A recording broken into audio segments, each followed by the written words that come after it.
every gift known to man, waiting in the palm of your tiny hand. Given a chance to dream a vision that your heart has already seen. Pass the torch, one to another, carry the flame as far as you can. Pass the torch, sister to brother, the journey is yours, the journey is mine, a journey to understand.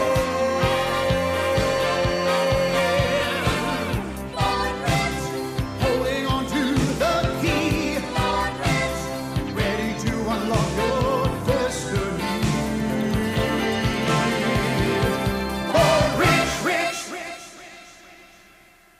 World-famous athletes, astronauts, international personalities who have really made a difference in our world.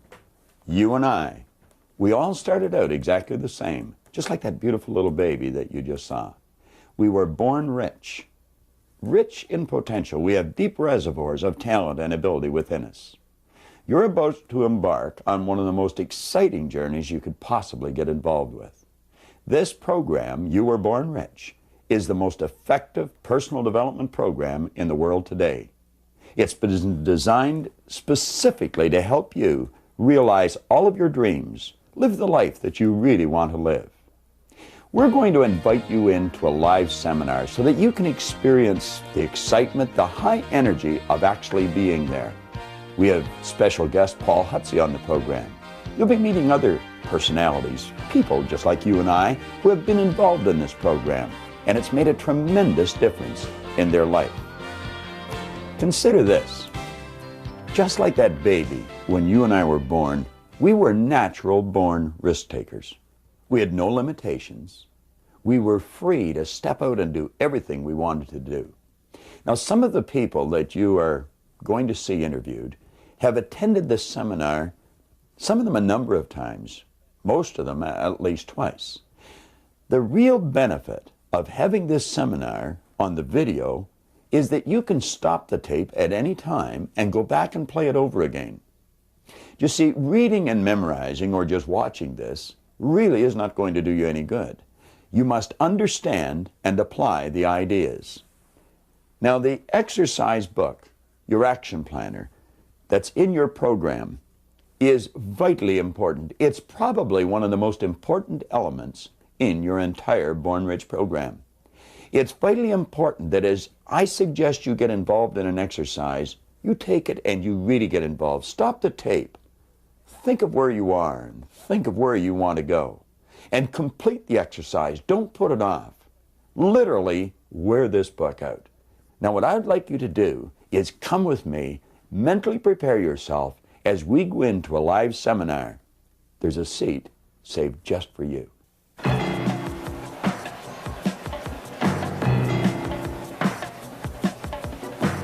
You are about to embark on the most exciting journey of your life. Bob Proctor Seminars proudly presents You Were Born Rich, the most dynamic personal development program of its kind in the world. Ladies and gentlemen, here to lead you through your journey into your own powerful potential, Mr. John Canary and Mr. Bob Proctor.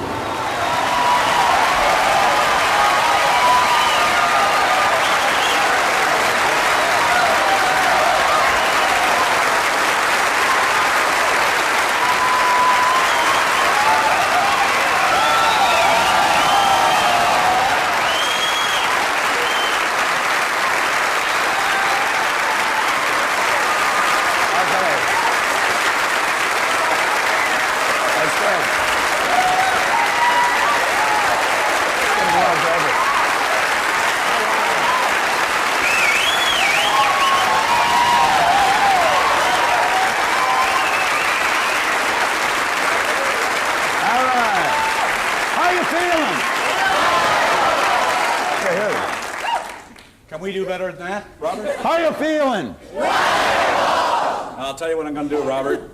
Could all the people on this side of the room just remain silent for just a moment? Let's just try this side of the room, see who wins this contest, okay? How are you feeling? Hold on, Robert. Whoa, my turn. Now, let's see whose side you're on here, all right? How do you feel? Sorry, old buddy. Looks like you won. We're going to get started with Robert. All right. Well, I want to wish you a very warm welcome to our seminar here today. And we've got a special guest who is sitting at home. And we're inviting that person into our seminar, and they're going to experience everything you're going to experience. I know many of you have been through our seminars before. Some of you have never been through our seminars. But I think you'll find if you keep your mind wide open, just sit back and relax, you're going to find it a pretty interesting experience. I've often mentioned that we never give anybody a brain hernia with the information we use. It's all very simple, and it's very, very effective. You know, I've spent a long time studying the subject of why we do what we do and why we don't do some of the things that we'd really like to do. And I've come to the conclusion that the two main elements in a successful, fulfilled life is motivation and education. And if we get a proper balance of motivation and education, we're going to find that we're going to be led into some very wise decisions that'll inspire us into some intelligent action, and we will live a very, very fulfilled life. What I would like to suggest you do is flip to page 2 in your action planner. Take your action planner and turn to page 2.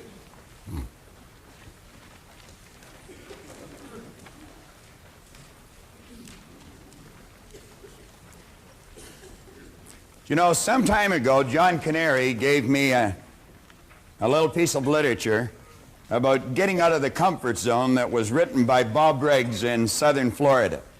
And there's some excellent information in here. Many of us are pretty comfortable in our life. We've got a reasonably good income. The mortgage is paid. There's food in the fridge. We've got a nice warm bed to sleep in. And everything seems to be floating along just fine. And you know, a person in that position could very easily think, why would I want to do anything to change this?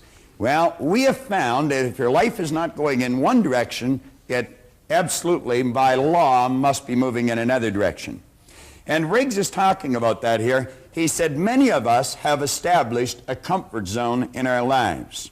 We're just coasting along, taking the line of least resistance, just getting by. Now, he said this is a very common and understandable attitude. We've all worked hard to get to where we are, and it may seem a very good place to be. The problem with this is that once we stop reaching, stretching, seeking, and risking, we actually stop growing. Now, Riggs goes on to say that the comfort zone frame of mind is settling for what we are today. That may be fine today, but without continued growth, and I believe this is the key line coming up, we are now all we are ever going to be. Now, for me, that would be a fairly disturbing thought. He went on to say, if you're in a comfort zone, beware. The danger of a comfort zone is that it doesn't hurt, and it might even feel good. Many take that to mean it's a good place to be, but it's not. A comfort zone may be what is holding you back from real growth, real accomplishment, and your potentially exciting and rewarding future. Now, I've mentioned if we're not going in one direction, we must by law be going in another direction. You're either creating or you're disintegrating. Whenever we hear a person say, I like it just the way it is, we know that person is advertising their ignorance of a very basic law of life, because absolutely nothing stays the way it is. Now, if you'll take a look at the top of page 2, there is a concept there by Sidney Herbert Wood, and it's the test of an educated person. I think many of us have had a false concept programmed into our mind with respect to education. We, I think, have been raised to believe that education is going to school for a certain number of years and be able to correctly answer a series of questions. But you know, many people will go to school all their life and be able to correctly answer the questions, but then when it comes to getting out into the marketplace and really making it happen, they just don't know how to compete. Many are withdrawn. They don't even feel comfortable meeting or greeting a stranger. Well, Wood said the test of an educated person is, can I entertain a new idea? Now, I think you know, and I know, that if we're going to improve, we have to have a very open mind. I once heard that an open mind was being prepared to throw away some of our most cherished beliefs when a better idea comes along. Now, you'll find that the vast majority of people seems to back into the future, dragging all of their old experience with them. When they're confronted with a new idea, they ask, does it fit? If it doesn't, then they say it's wrong. Now, what we want to do is ask ourselves, would this new idea improve the quality of my life, or would it get me going in the other direction? Can I entertain a new idea? Today and tomorrow, you're going to be asked to entertain many new ideas, but every one of the ideas that we're going to share with you are going to be positive, they're going to be creative, they're going to be constructive, and they'll definitely improve the quality of your life. Then we see the second one, can I entertain another person? Now, there's many people that would feel totally uncomfortable walking up to a stranger and just saying, hi, how are you today? Pleased to meet you, Jan. Now, do you know some people, when it comes to meeting a person, their head is down, their hand is wet, they're shaking inside, their heart is pounding, and they only do it because they really have to. They would just as soon pull away from the new person. Now, that individual has not learned very much, if anything, about themselves, because we should feel totally comfortable meeting anyone, anywhere, at any time. And then he asks, can I entertain myself? Well, you know, many people are not able to entertain themselves. I spent half my life not being able to entertain myself. I always had to be around someone else. It was always, come on, let's have a party. I absolutely hated being alone. And that was because I really didn't like myself.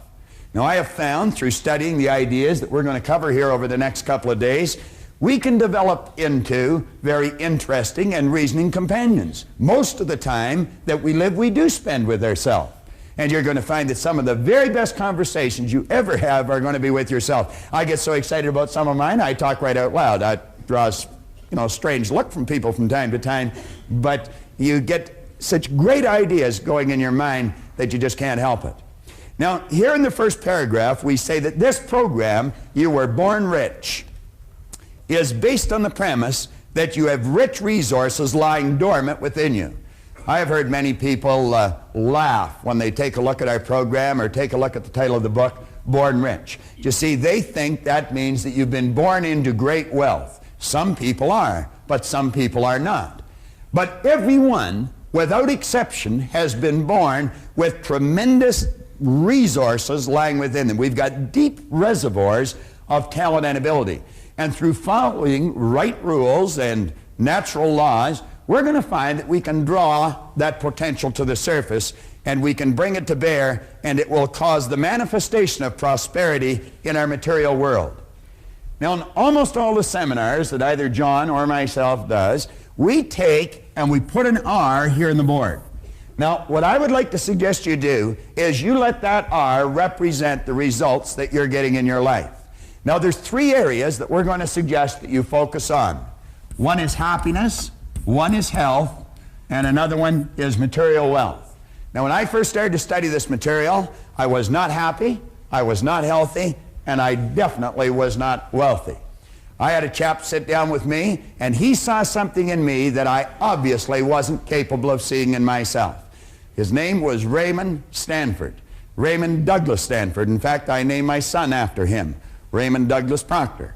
And Ray looked at me and he said, Bob, let this here represent results that you're getting in your life. Then he asked me if I thought he was a happy person, and I said, yeah, thought he was.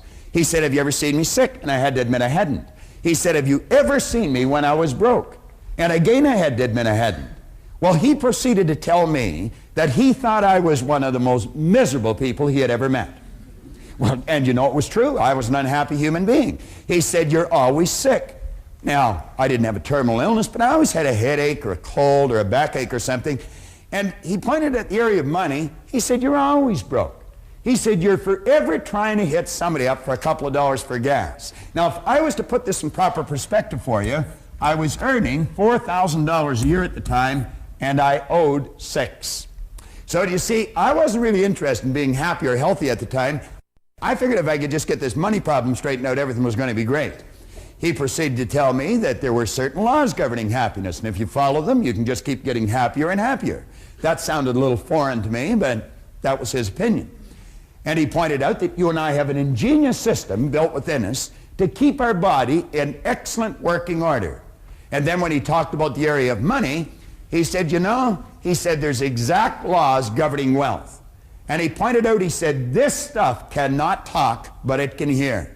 And he said, if you call it, it'll come. Well, I can assure you, I was ready to yell at the top of my lungs. I mean, if there was anything I wanted, it was some money.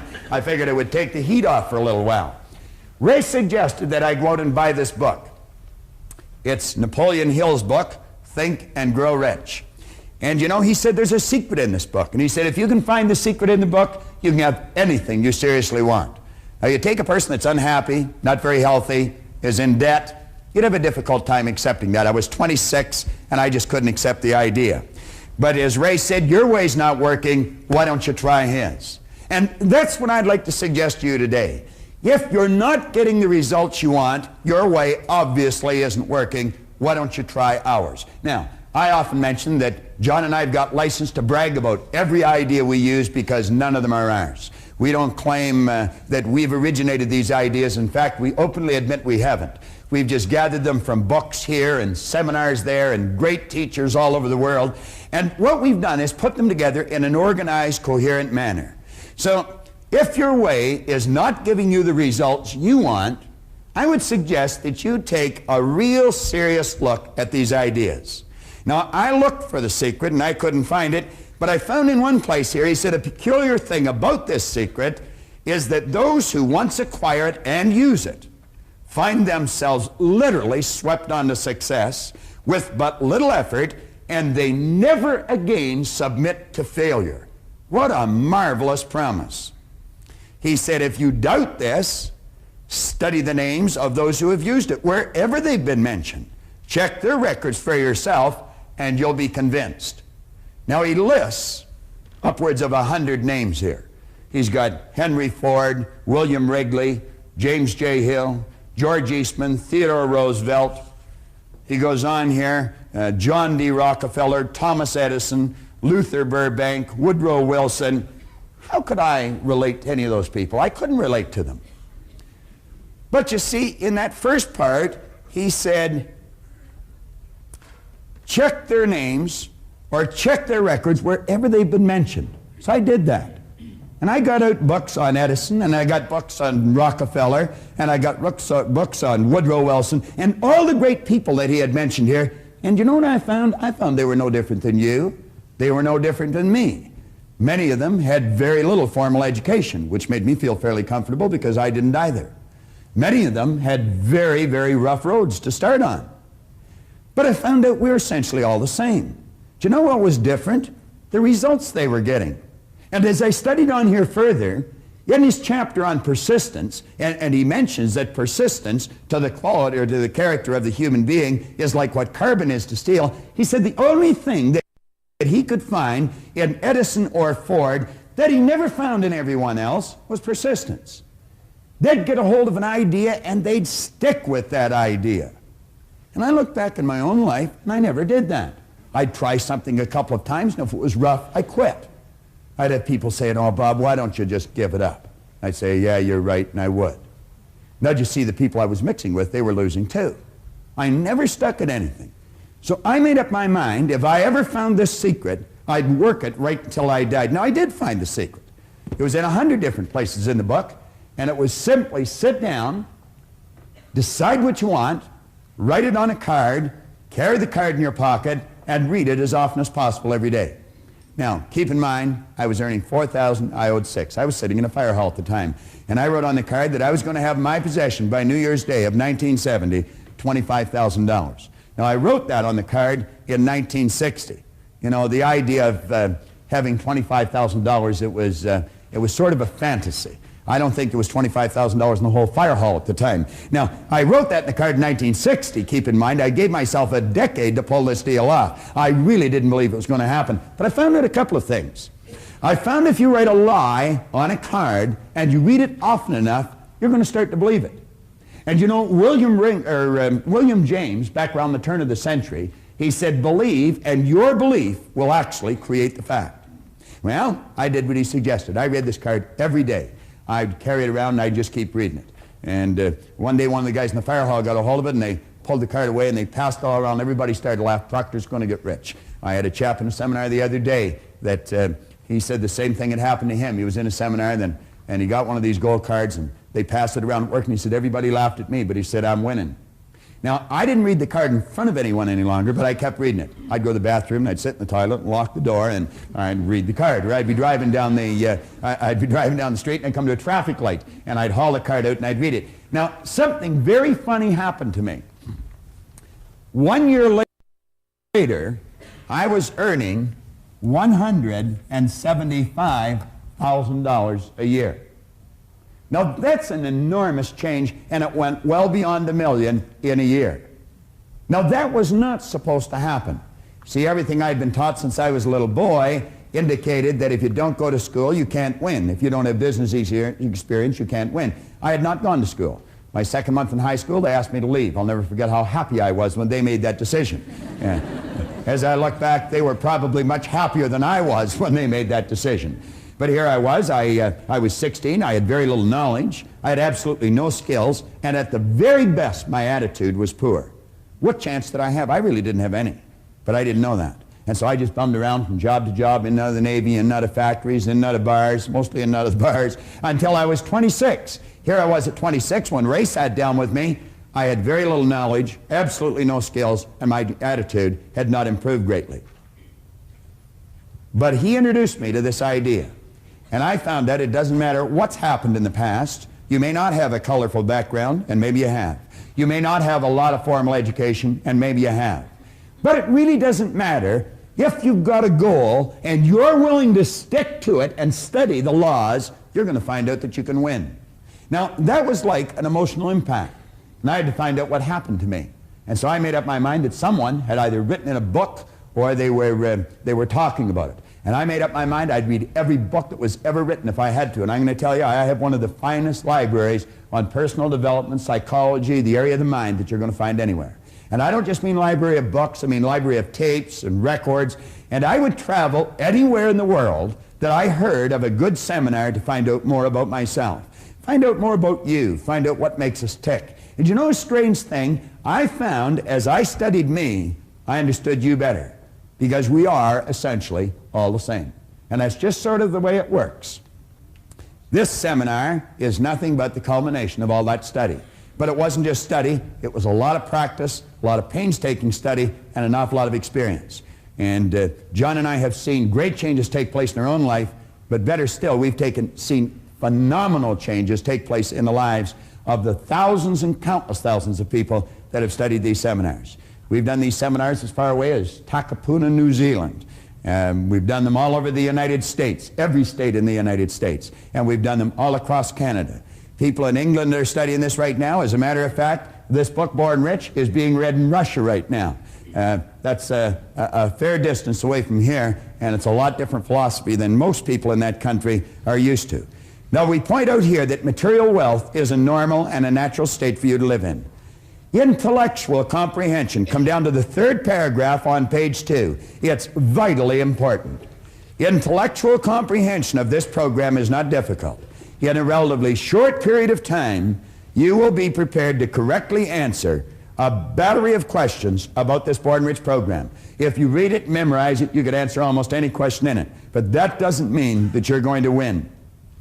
You could very quickly say, I know. Someone mentions something, will say, I know.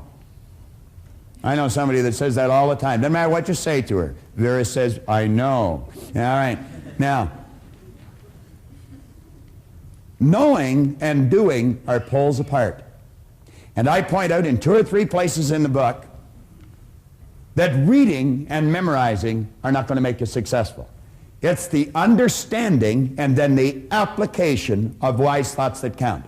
You must understand the idea, and you must go out and act on the idea, regardless of how much your old program wants to hold you back. You've got to bust out of that shell and do the thing that you've got to do. Now, John Ruskin here gives us an excellent concept on education. He said, education does not mean teaching people what they do not know. It means teaching them, showing them, leading them to behave as they do not behave.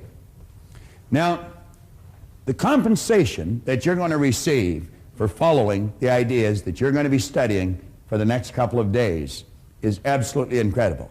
I could do nothing but keep expressing great ideas when I talk about the good that can come to you. You can do anything you want. You can have anything you want by following these ideas. Now, I choose to believe that every one of you wants something. Way down deep inside of you is a dream. And every now and then that dream floats to the surface of your conscious mind. And when it does, you quickly push it out and you say, I can't do that. Now, the truth is you can, you just don't know how. And if you can get that straight in your mind, I'm going to tell you, you busted out. Now, Vernon Howard one time pointed out in a magnificent book, Mystic Path to Cosmic Power, you cannot escape from a prison if you don't know you're in one. You cannot escape from a prison if you don't know you're in one. Well, I think we're all in one to some degree. But that dream you've got that comes to your mind, I would suggest you look at it real carefully. I was given a cassette tape by a gentleman in a seminar that we were conducting a couple of years ago, and it was a copy of a speech made by a minister out of Minneapolis. And there were a couple of lines in that tape that were absolutely incredible. He said the saddest thing when he's officiating at a funeral is not the death of the body, but the death of all the dreams. It's that house you were going to build and never built. Maybe that car you were going to get, never got. That trip you were going to take and never took. The business you were going to start and build, but never did. Well, the saddest thing is not the death of the body, but it is the death of all the dreams. We've got to do what's inside of us. Let's not go to the grave with the music still in us. Now, as we go through this seminar, John's coming on in a minute to lead you through the part about proper use of the seminar, but as we go through it, understand this. If you do not direct all of the information you're going to hear towards a specific end, the information will probably be rendered useless. So, what I would suggest you do, as John's coming up here, just jot down in shorthand, in your book, anywhere on a blank space, that's something that you want. And look at the quote on the bottom of page 2. Ralph Waldo Emerson said, do the thing and you'll get the energy to do the thing. Do the thing and you'll get the energy to do the thing. Don't wait. Start right now whether you're ready or not. Just say, I'm going after it, I'm going to get it, and your present circumstance has got nothing to do with where you're going. Later on in the book here, you're going to find that there's a quote by a magnificent author. He said, your circumstances may be uncongenial right now, but they will not long remain so if you perceive an ideal and strive to reach it. Now think of that. You may not have much money. Your social life may be in a bit of a chaotic state. Maybe your business isn't going the way you'd really want it to go. He said, your circumstances may be uncongenial, but they will not long remain so if you perceive an ideal and strive to reach it. Now, flip over to the next page, and I'm going to invite John back on to lead you through how to get the proper use out of this program. And I don't suppose there's a better guy that I know to be able to do that, because I watched John start, and there's a story of him in Born Rich. I watched John start from ground zero and just keep making headway. John Canary learned how to use the ideas in this program so well that he's a very competent teacher of the ideas today. What I left the seminar with was a desire to want to know more. There was something about it that stimulated a desire within me of all the things I ever wanted to do, but no one ever told me that I could do it. And I believe when I walked away from there, I felt very comfortable, at least with the idea that, hey, there is something about me that if I learned to use it properly, that I could actually go out and achieve it. Even though I didn't know how, I believed that that was a starting point. So that was the beginning for me, and what I got most out of that particular seminar. I believe where we went from there is, at that time, there was only perhaps a half day to a one-day seminar. And it was structured around the Earl Nightingale material, of course. And it wasn't as, I guess you could say, as prolific as it is today, although it was as energetic as it was today, you know, probably even more so. But today there seems to be a smoother flow, a more structured presentation, a more organized presentation in a way that an individual can actually take it and use a step-by-step methodical approach to actually working with their creative process. At that time it was more of, why not take a look at yourself and try to recognize that there's potential within you, and that if you set a goal, which I did at that time, and sitting in the front row of the seminar just about that time, I took something called a goal card, which it wasn't as beautiful as it is today. It wasn't as organized or arranged as it is today. But that was back in around 1970, 71, in that period of time. And I remember Bob mentioning, if you take a card, write something on it that you want to do. And if you read it every day and do the best you can every day, you're going to achieve it. Now, I don't know how many people that day, wrote something on a card, but I would say most of them were actually writing something out. But I think it had a profound impact on me, to the point that I wrote down that I was going to be doing what Proctor was doing.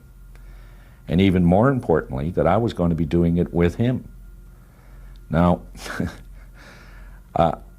I'm sure that I talked to him on a number of occasions that particular day, but I was just like anyone else sitting in the audience. He probably heard that story from a number of people, or related goals, something of that nature. But I knew that I was going to, I didn't know how. So wherever he was running a program, because I identified so much with the way that he explained it, there were so many people talking about how to in their seminars, and I was exposed to that. I was in training courses with respect to the product that I was selling at that time. But he was getting to a point where it was kind of like all of a sudden you could see that you could do it, even though there was no special methodical method to doing it. So when I walked out of there that day with a 3x5 card with something written on it to the effect that I was going to be doing this program like he was doing it, and with him, I was wondering what would happen if I had told a lot of people that. Well, I didn't bother telling anybody, but I kept going back to every seminar that was being conducted, no matter where it was. If it was in Chicago, in Toronto, if it was in London, if it was in Kingston or Montreal, that's where I would end up. And I think that, the fact that I was available so much and in every seminar, that Proctor began to wonder, who is this guy? And before long, he started calling me, and we started to develop pretty good relationship, pretty good friendship. The rest of that is history, of course. I've worked with every major company, people from every walk of life, from professional hockey teams, professional baseball teams, many major corporations, and have not regretted one day of it, as tough as it's been. So let's give John a real warm welcome as he comes on to lead you through that.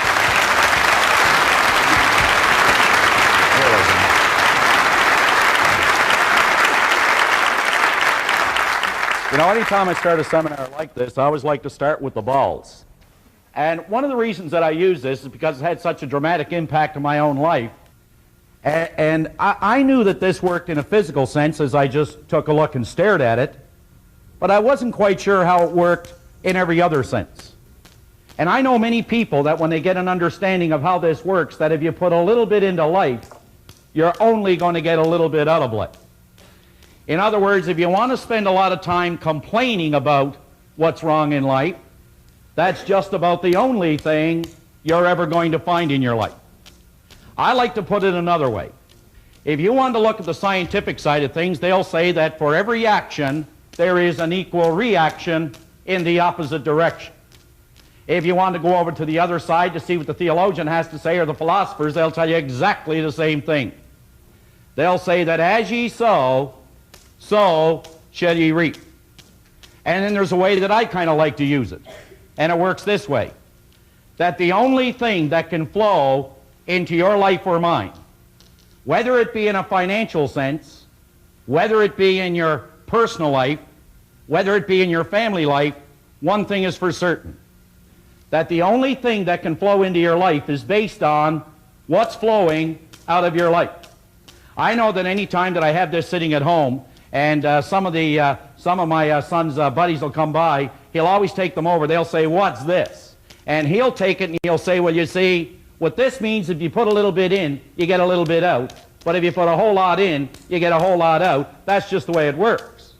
Now, you see, we can make what is called a conscious choice here today on what we're going to take out of this program. If you wanted to spend a little bit of time trying to find out why this program won't work, I guarantee you, you're going to find it.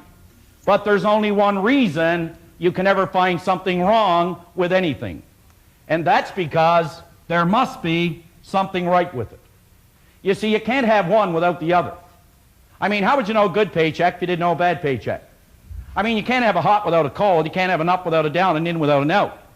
I mean, all the books we use here, if you look at the book Bob was using, Think and Grow Rich, it has an inside and an outside. It has back, has front. And you know, most interesting thing that I found about that is not too long ago, I was doing a seminar out in Calgary, and I was at a place called the Port-a-Call Inn.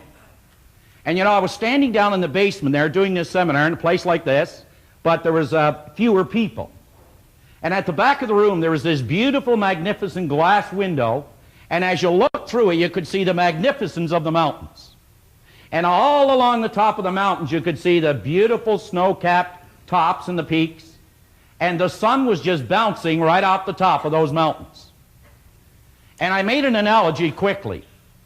I said, isn't it interesting that the only reason we can appreciate the magnificence of that mountain is because it is sitting in what is called a valley. Now, folks, everybody here today has the ability to do just one of three things. You have the ability to take anything that you're going to hear. I mean, as you sit there, you can take and gather all this information, and you can completely reject it. You can do that. Or you can take all the information and you can neglect it. And that's what a lot of people do. They get it and they neglect it. Or you can take the information and you can accept it. Now, I'm going to make a suggestion to all of you. I want you to just sit there and really think about this. Don't accept what you hear. Don't reject what you hear. And please, don't neglect what you hear. But you know, folks, only a fool would not take an idea, examine that idea, kick that idea around, to see if it will change, see if it will alter, or see if it will improve the end result for a happier, healthier, more productive life. Now, I've always felt that, and I guess I've learned this over a number of years, that the biggest task that I have almost every day of my life is that I have to take an idea that I have and communicate that idea to another individual in a way that will enrich their life. And you could say that that's not the easiest thing in the world to do, but you know, it is simple. And I guess the best story that illustrates this goes something like this. There was a professor one time showed up at a university like this one, and he walked in the back door and all his colleagues grabbed him. He was at a convention. And they said, "Doctor, are we ever glad you're here?" He said, "Well, what's going on?" He said, "Well, there's 500 people here and the guest speaker hasn't shown up." Said, "And you've been announced as the guest speaker." "Oh, now, hold on a minute." He said, "I'm not one to go out there and give a talk in front of all my colleagues." But he said, "What's the subject?" He said, "That's the thing, you see. You're the only one that showed up without your spouse. That's why you're giving the talk." Well, he said, "What is it?" He said, "The subject's on sex." "Oh, no, not me. I'm not going up there in front of all those people who know me." No, just then his name was announced, and up he went.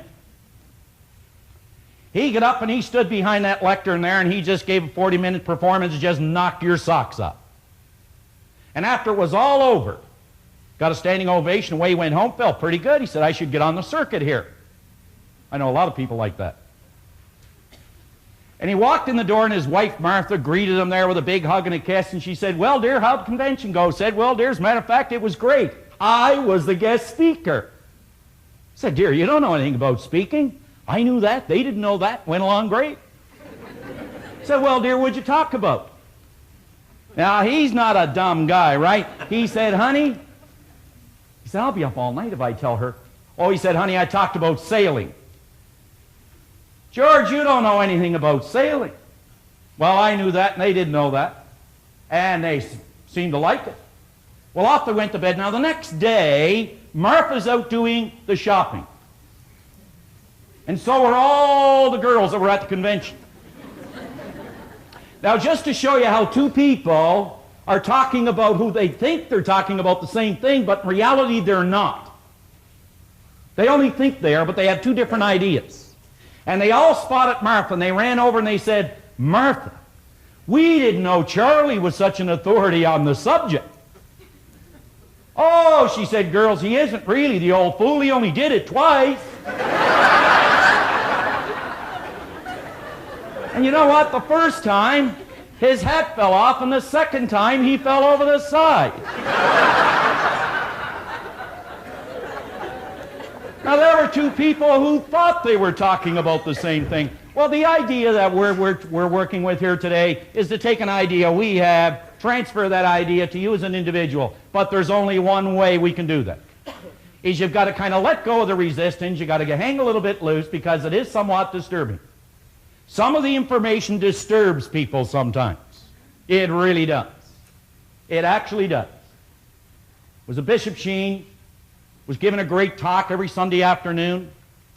And one Sunday afternoon he was giving the talk, fellow put his hand up in the air and said, hold a minute, Bishop, you don't believe all that jazz, do you? Oh, he said, I believe it all. He said, come on, Bishop, you don't believe that story that Jonah was in the stomach of the whale? Ah, he said, I believe it, Bishop. He said, come on, Bishop, not Jonah in the stomach of the whale. He said, come on, you're a grown man. No, he said, I believe it. He said, well, tell me, Bishop, how are you going to prove it? Well, he said, I'll tell you what. When I get to heaven, I'll ask him. Say, yeah, but Bishop, what if you don't find him there? He said, then you can ask him. So you see, if you want to reject it, you want to neglect it, go ahead. I know the information works. On page 3, at the very top, the suggested use of this program, and you know, Bob mentioned earlier that I've actually taken these ideas and I've made them work. As a matter of fact, I can remember when I first picked up the information from this program, I believe it was Earl Nightingale's Lead the Field. And I was given a suggested use of how to use that program, which took 5 minutes. Bob was working with Nightingale at that time, I wasn't. And he sold me a program for $245. That was back in 1968. That was a lot of money in 1968. That's a lot of money today for a lot of people. And he said, now here's what you do. You take this tape, put it in your cassette player. I didn't have one of those.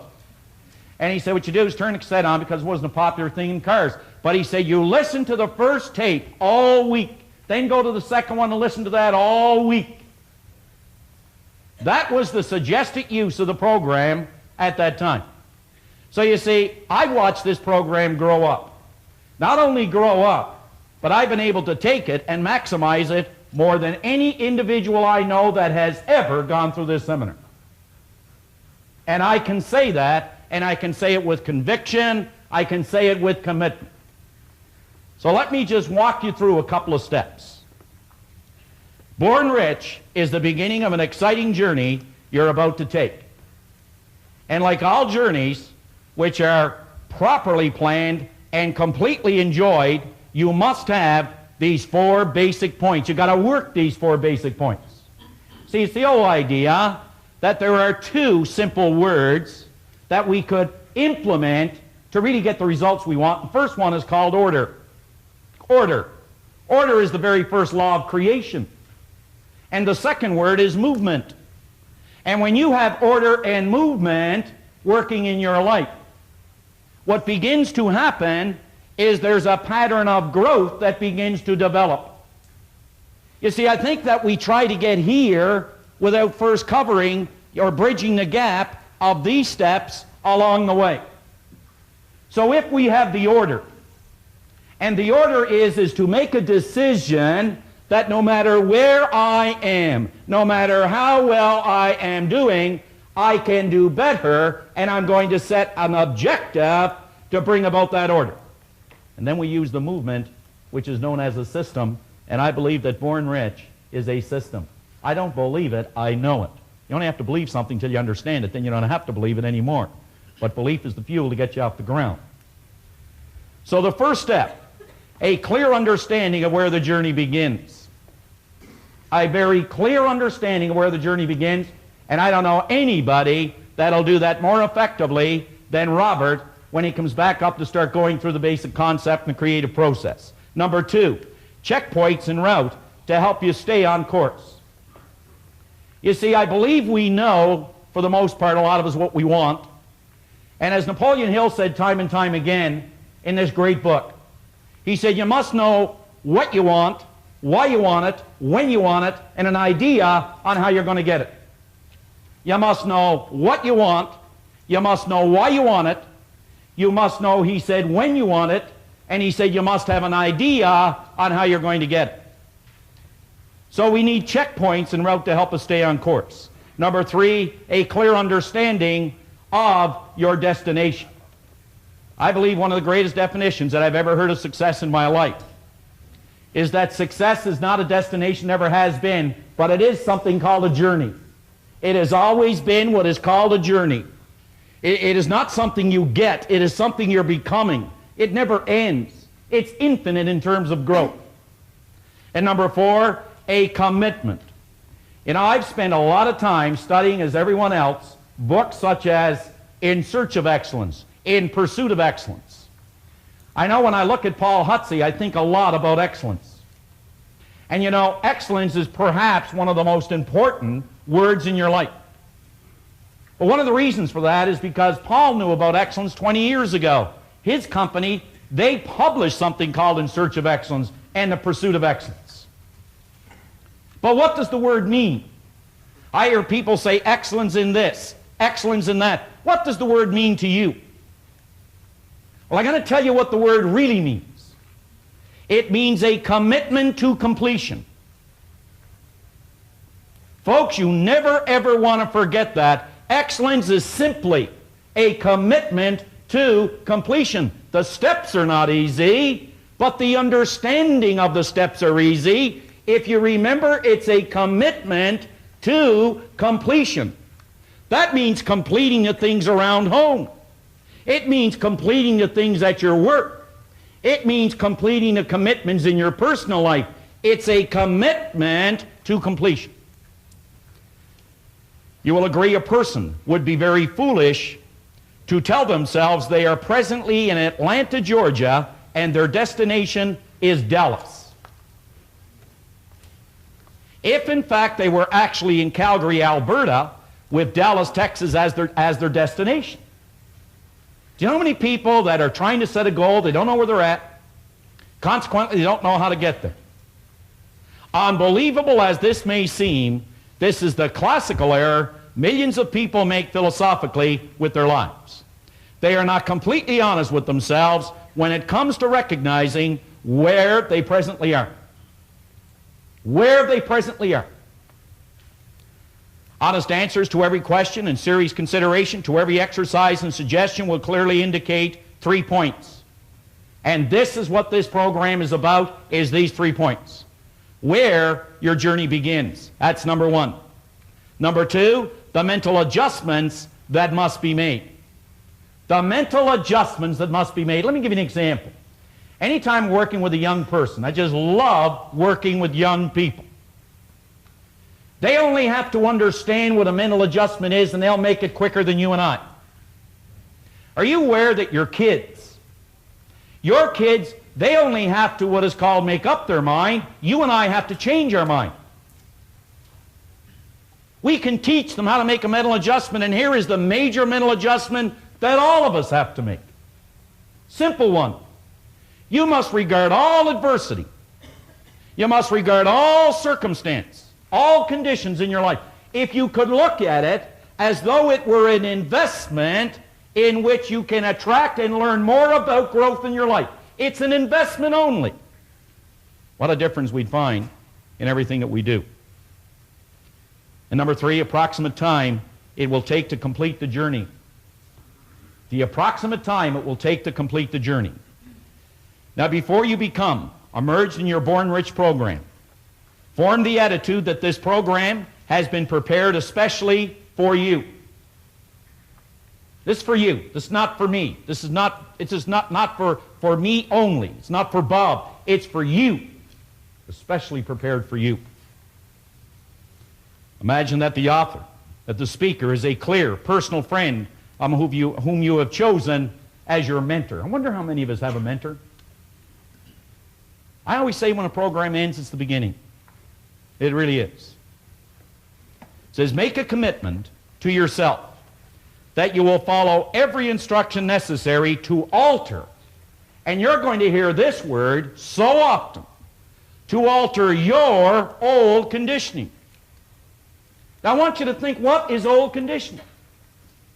You know, any time that you get these buried pain remembrances, these nagging little things that grab us when we're trying to do something, or that tell us we can't do it, why we can't do it, and all these things that are just kind of like grabbing at us, these doubts and worries, that's your conditioning. You know, I'd give anything if a person would just grab hold of one idea, this one simple idea. Any time that you get feedback telling you why you can't do something, if only, folks, you could remember it's not a reflection of your potential or you as a person, but it is a reflection of your conditioning. I'd give anything for a person just to understand that. When you get that old feeling that you can't do something, you can only remember it's a reflection of your conditioning and not a reflection of your potential. Now I want you to think about this. Everybody is familiar with the great Bruce Lee, perhaps the greatest martial artist that ever lived. And you know, he was also a great teacher. And very often they'd come to him and they'd say, could you tell us, Master, how we could be a great martial artist like you? Now he would take them out into a little gym and he would go through some of his moves. And what he was doing is he was trying to find out where they are. Because he said most people had the wrong information about martial arts. Just like many people have the wrong information about this word, success. This word success, this progressive realization of a worthy ideal. And after he'd take them through the little exam, he would sit down at a table, he'd put them on one end. He'd sit on the other end. And he'd put in front of them a glass of Coke. He'd say, I want you to look at that and let it represent. Think about it now. He said, I want you to let this glass of Coke represent your knowledge. This is what you know to be the truth. And he said, I want you to let this clear water represent what is the truth. This is my knowledge. This is what I've learned. And he said, this is what you want from me. This is what you want. I want you to think about one step here. How often have we looked into the lives of other people and we see things that we truly admire? We look at maybe their person, what I'd give to be like that individual. We look at what they have and we say, what I would give to have what they have. We look at what they do and we say, what I would give to do what they do. Folks, if we only knew, what we're looking at are nothing more but our own rejected thoughts. They accepted thoughts that we have rejected. So this is what Bruce said. I can't give you my knowledge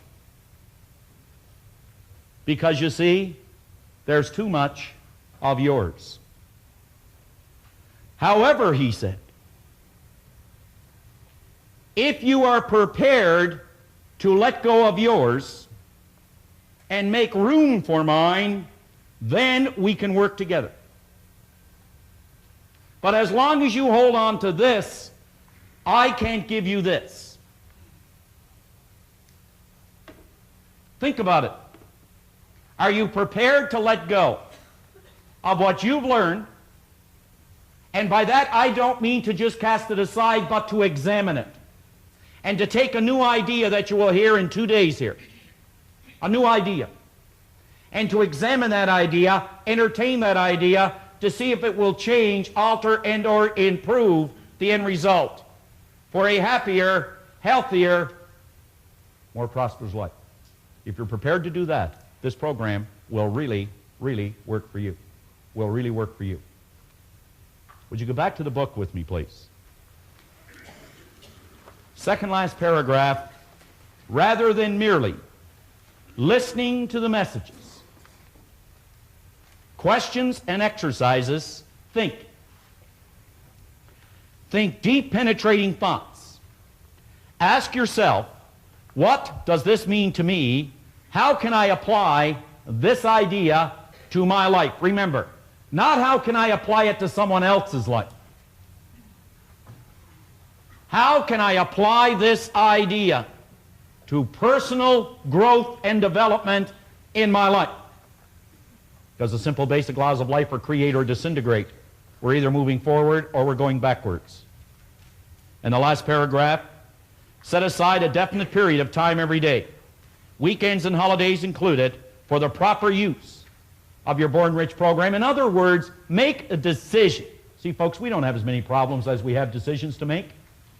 By that, I'm not asking or suggesting that you should discount your problems. I would never suggest that. But you know, I am suggesting that you have the talent, the ability, the potential to handle and to deal with your problems. So do we have as many problems as we have decisions to make? It says, for the proper use of your Born Rich program, you must set aside different times to work with it. You eat every day to nourish your body. Look at your Born Rich program as a form of healthy nourishment for your marvelous mind, and use it daily until its use becomes habitual. Until its use becomes habitual. Now, in 2 minutes, I'm going to bring Bob up here to go through the basic concept, which is the real star of this program, is what you're going to see on the board. It's what it's all about. The first time I was introduced to this concept, believe me, it hit me. I had such impact on me. Didn't change anything right away, but it showed me a way to do it. In 1973, I had something written on a goal card. Had something written on a goal card. And on that goal card, there was something very interesting. I said, on March the 1st, 1973, what I wanted to do was this very program. Now, at that time, I could not lead this group, you could say, in silent prayer. I could not have led this group in silent prayer. Could not. But I wrote on it that March the 1st, this is what I was going to do. Now, when February the 28th rolled around, now I tell you this for your benefit, not mine, for your benefit, because someone sitting here today is probably thinking exactly what I was thinking, but maybe in a different area. I had absolutely no credentials to do this. None. Absolutely none. And for 4 years prior, wherever Robert was doing a seminar, I'd be there. Paul Hutsey knows that. I'd fly wherever he'd fly. I'd go wherever he was, and I'd sit in the front row. I have at home maybe a couple of thousand workbooks from seminars. A couple of thousand. Notes all through them. Some of them can't even read them anymore. Now, on February the 28th, after 4 to 5 years of a lot of pain, and there was, 4 to 5 years of a lot of traveling, and there was, a whole lot. A whole lot. There was a lot of things. You know what really happened? On February the 28th, I was no closer to the goal. Now remember, it was 1 day away. one day away.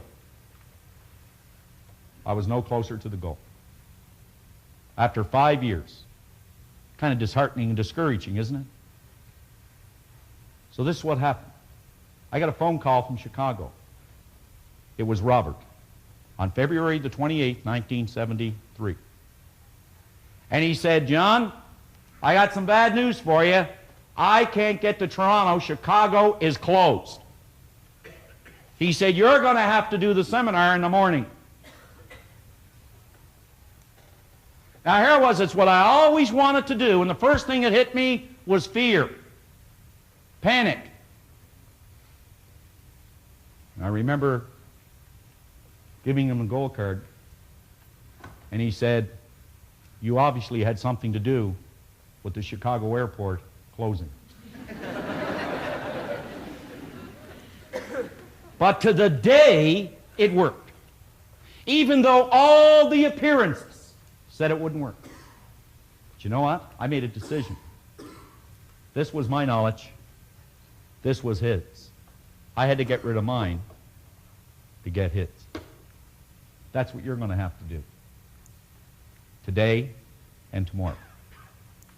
So what do you say we bring Robert back up for the remainder of the morning to really get this creative process rolling? Bob?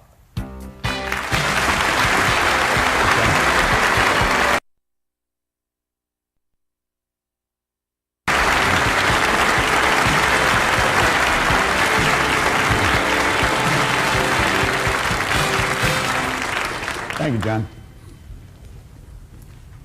I want to suggest now that you really put on your thinking hat. I have a paper here that was written by a gentleman who has since passed away. He was a great Canadian. His name was Dr. Lawrence Rampell.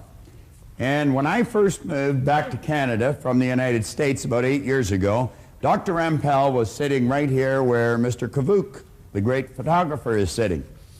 And this man took more notes than anyone I had ever seen in a seminar. I honestly thought if I could have got a copy of his notes that I would have probably had a transcript of what I was saying.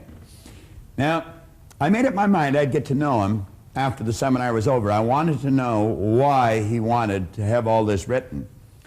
And he introduced himself as Dr. Rampell.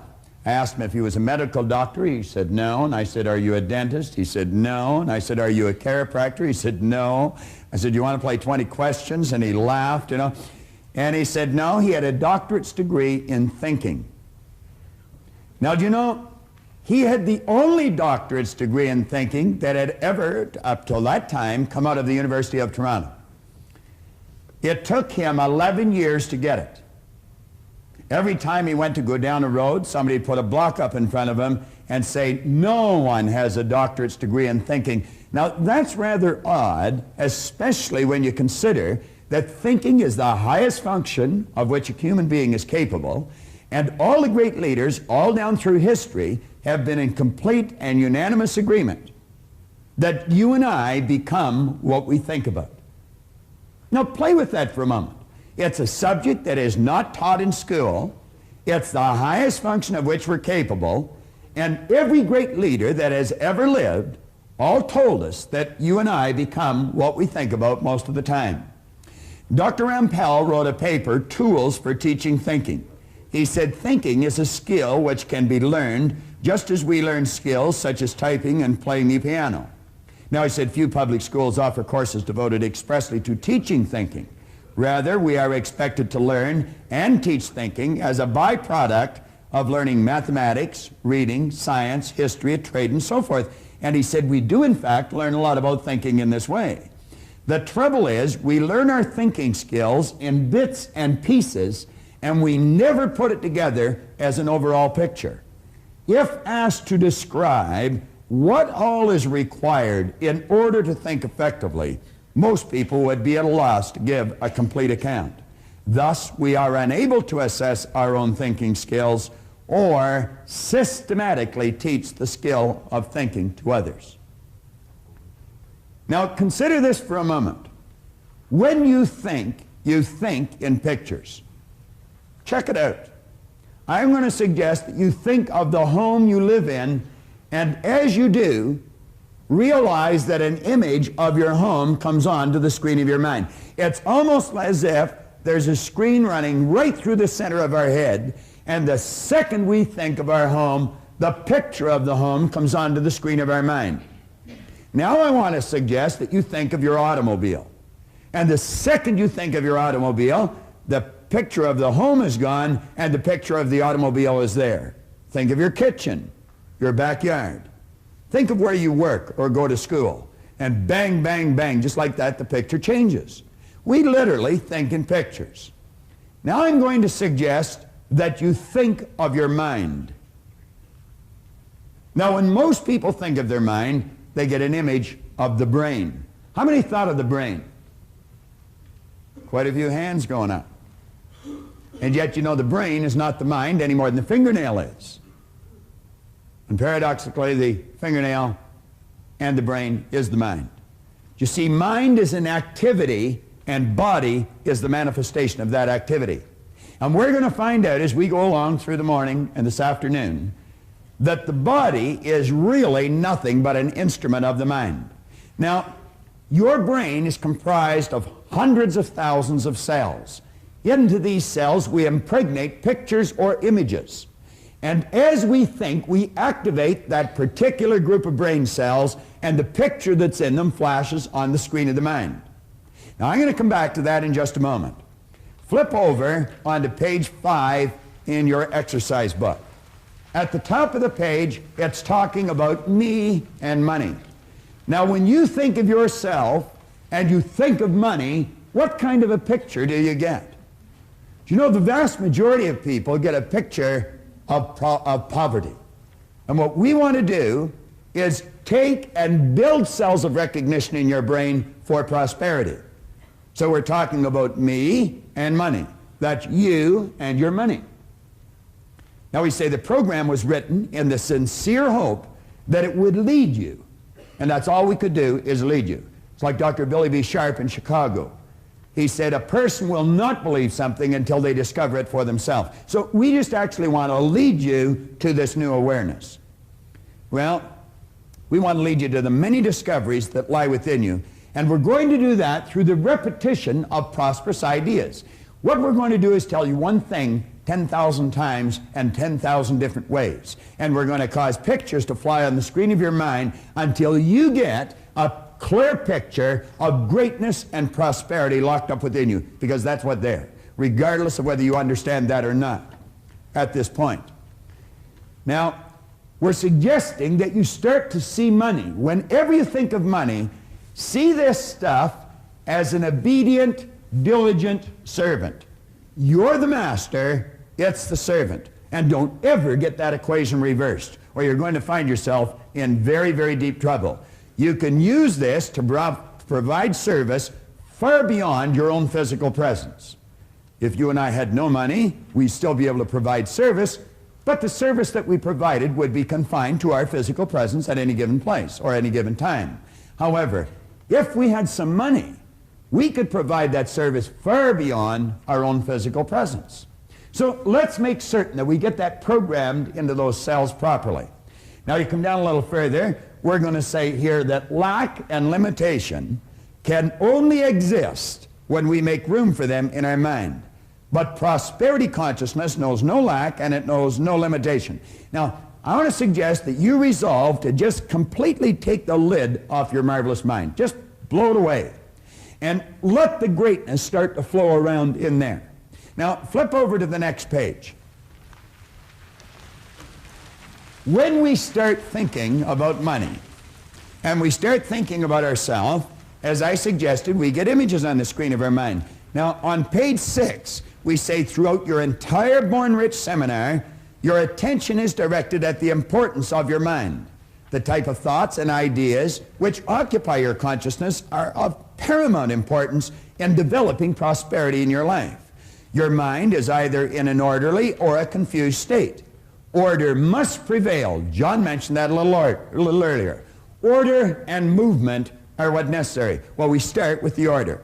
So we say order must prevail in your mind if you ever hope to see it manifest in your material world. Now, you want order in your material world. That means meaningful relationships. That means prosperity and growth in our business. It could mean all kinds of things that are good, but they all have to start in here. Everything starts in our mind. Well, if we're going to have order in our mind, we must have an image of our mind, and most people don't have. So what we're going to do as we go through the seminar is build brain cells. Now that may sound a little strange to some of you. You may be sitting there and thinking, well, this is ridiculous. How can I build brain cells sitting watching this box? Well, I can assure you that you can, and I'm going to convince you very shortly that you're able to.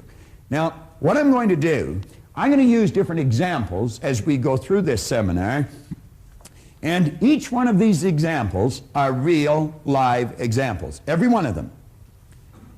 This is a letter that I received on February the 18th, 1986. It came from Joanne White. She was the regional administrator to the vice president of sales for the Metropolitan Insurance Company in Kansas City. Now, Joanne was in a seminar there in January of 1986. This letter is dated February of 86. And when Joanne came to the seminar in 1986, she told me a fascinating story. Now, apparently, she had come to a seminar that I conducted in Kansas City 10 years prior to this in 1976. Now, I didn't remember Joanne, nor did I remember her son, who she was telling me the story of. But when she told me what happened, I quickly related to it because it's happened many times, and there's many situations that I do remember. Apparently, we had been doing seminars right across the country for the Metropolitan Life Insurance Company, and a friend of hers in another area had been talking to her on the phone, who also worked for the same company, and this friend told her, if this seminar ever comes to Kansas City, make sure you go and take your son. Well, she took that person's advice and she came. She brought her 11-year-old son, Eric, who had been diagnosed as having learning disabilities. Now, keep your mind open here, folks, because this is real. It happened, and it can happen to anyone.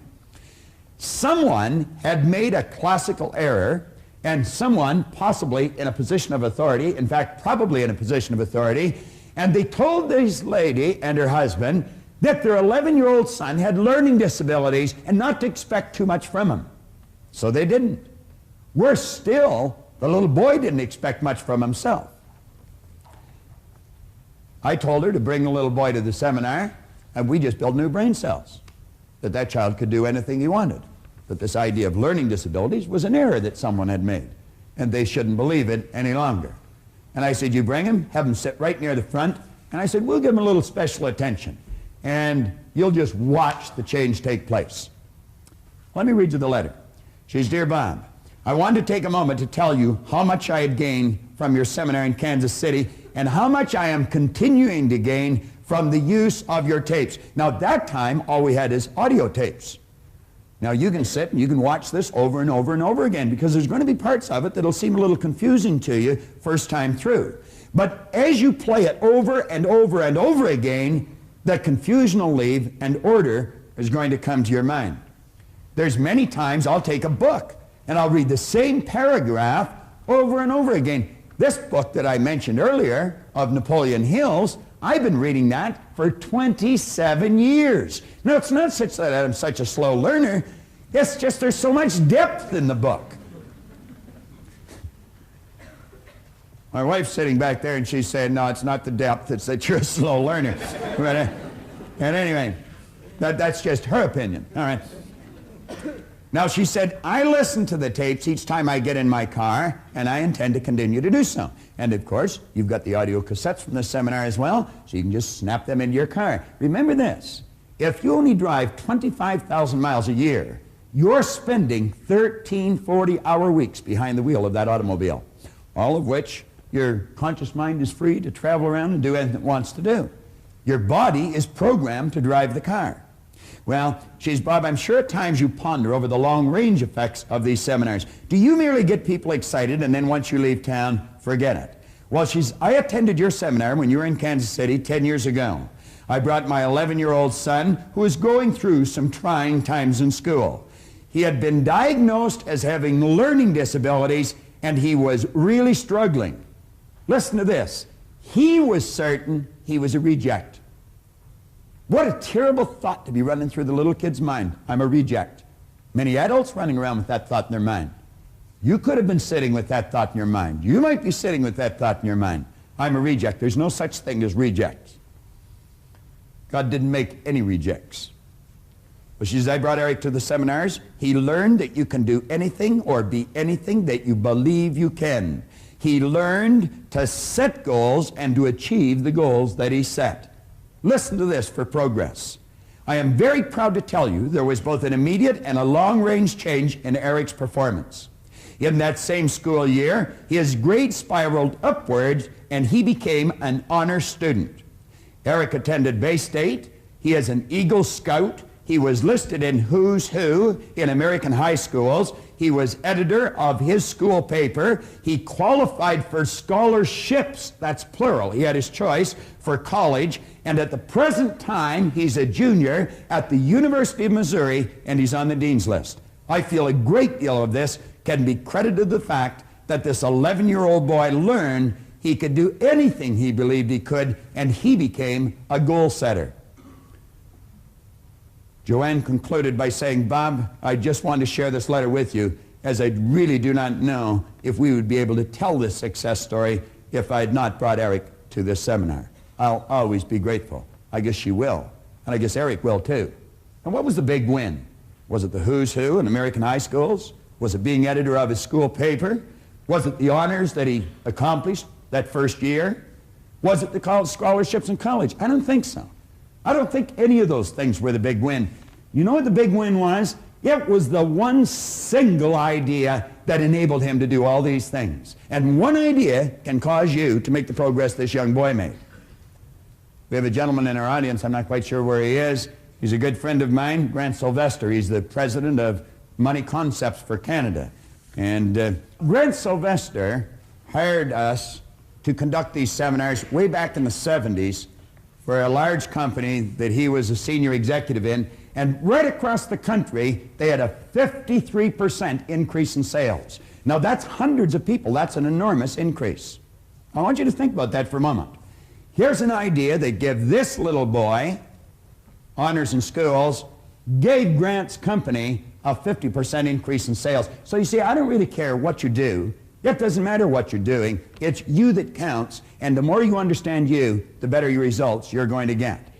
Now, I'm going to run through a very quick idea, and it's very simple. Don't let the simplicity of this idea deceive you. What we're going to do is run through a concept and explain just how brain cells are built. Now, I'm going to ask someone from the audience. Nino, you're a good friend. Come on up to the front here for a moment.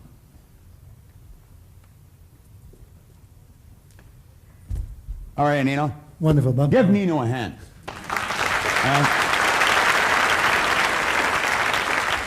And if you're sitting in your office or sitting at home, I want you to meet one of the best managers I know. Thank you. And I mean that sincerely, and I'm not just saying that to flatter Nino. I'm saying that because of the results that I see as people get. Nino was kind enough to hire my son and daughter-in-law to go to work for them at the beginning of this year, and every month this year, they have earned somewhere between $20,000 and $45,000 a month. Now, you don't do that if you haven't got a real good manager drawing the best out of you. Management is the development of people. It's not the direction of things. So Nino's a very good friend of mine. Now, Nino, I want to ask you a couple of questions. I'm going to do something. What I'd like you to do is hold out your hand like this. All right? Now, I'm going to ask you to close your eyes. Now, I would like you to look at that. I want you to see what that is. I don't want anybody to say anything. I'm going to put it in Nino's hand. You just close your eyes, Nino. I'm going to put this in your hand, and I want you to feel it. Close your hand and feel it. Now, Nino, tell me what that is. It feels like a piece of metal. Well, move your fingers around it and tell me what kind of a metal. What would you use that for? I would imagine to open the door. To open a door. What do you call a piece of metal that opens the door? A key. This guy's a real ham, and he put him in front of the camera, and I'm telling you, he'll take it away. You guessed it right, Nino. you win one of our cassette tapes. That is a key. All right?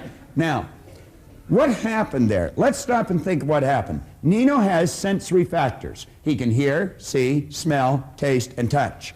And when your sensory factor touch comes in contact with something, a light message is sent through a nerve passageway in your body. It strikes a group of cells in your brain.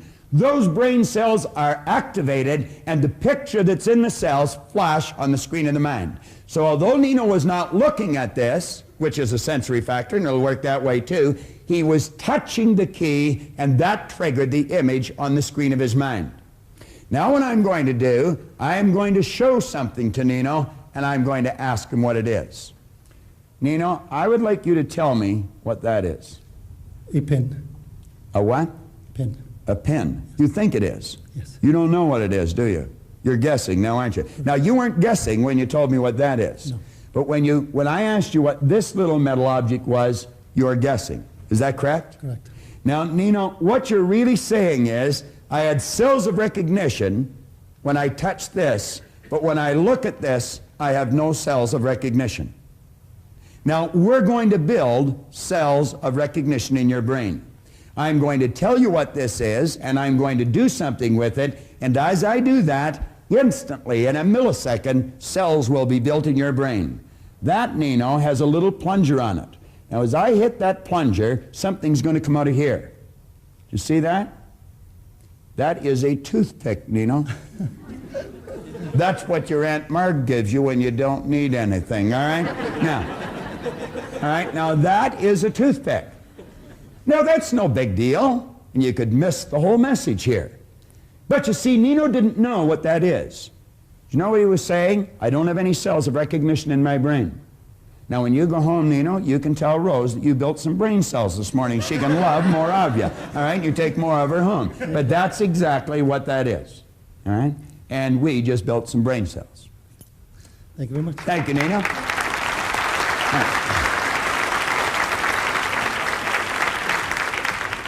Nino Spazzeri is, without question, one of the greatest real estate sales managers I've ever met. And you know, I told Brian something, and I'm going to tell you something. Whenever you go to do something, make certain that the people you surround yourself with are very successful. Carl Menninger one point in time pointed out that environment is more important than heredity. In other words, the people you find yourself surrounded by are more important to your success, your well-being, than what's built right into your genes at birth. And I suggested Brian go and see Nino. I told Leslie, go see Nino, go to work for the man and listen to him and do what he tells you. And he'll draw the best out of you. And that's exactly what he's doing. Now, we're going to build some brain cells with respect to the mind. All right? And as we build these brain cells with respect to the mind, we're going to build a picture of our mind right in here.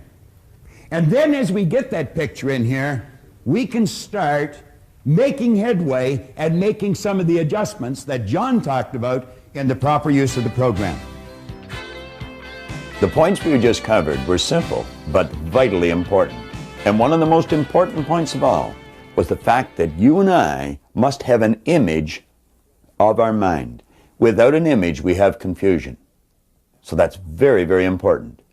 Now, I would like to introduce you to someone who I wrote about in Born Rich, Heinz and Donna Dawes. They came to the seminar, and their circumstance was doom and gloom. We had bought this house in July of 1975 after being expropriated for the Pickering Airport fiasco north of the city. And almost every evening I would come home and I would be extremely negative, started to take out my frustrations on Donna because the mortgage payments and everything else was more than what we expected. And after you buy a home, you have to buy curtains and things like that. From 7:30, I believe, until 10:30 at night, I would probably say during those 3 hours my life changed totally.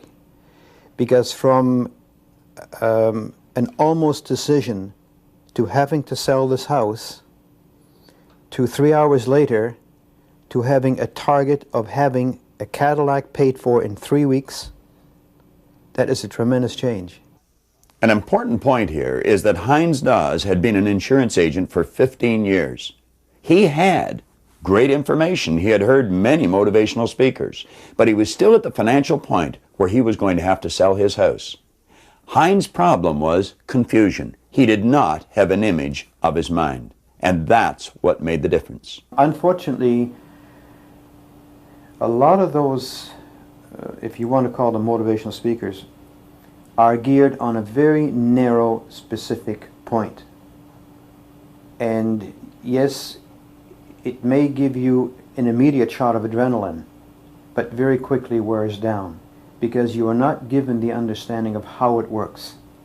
If I know how something works, as opposed to simply being told blindly as to how to do it, I have a different understanding. So that was the difference? Yes, the very easy, understandable way that Bob explains how the mind works, how you control the mind with your thoughts, and how the results are obtained. I got my Cadillac in 22 days after I made that promise to myself. Now I'd like you to come with me, and just the same as we were able to help Heinz and Donna and millions of others, I want to help you. Watch closely, and we will create an image of your mind that you can work with for the rest of this program, for the rest of your life. We were talking about building brain cells and developing an image and placing it in these cells for our mind. So what we will have then are cells of recognition. When we think of our mind, rather than drawing a blank or drawing on a picture of the brain, we actually have a workable image that we can start to use. Now, before we do that, let me mention something here about a gentleman I heard speak way back in the early 70s. I was fortunate enough to be on a program in Chicago at a Human Resource Congress with a gentleman named Frank Goebel. Frank Goebel had been an aerospace engineer. He was the president of an aerospace company.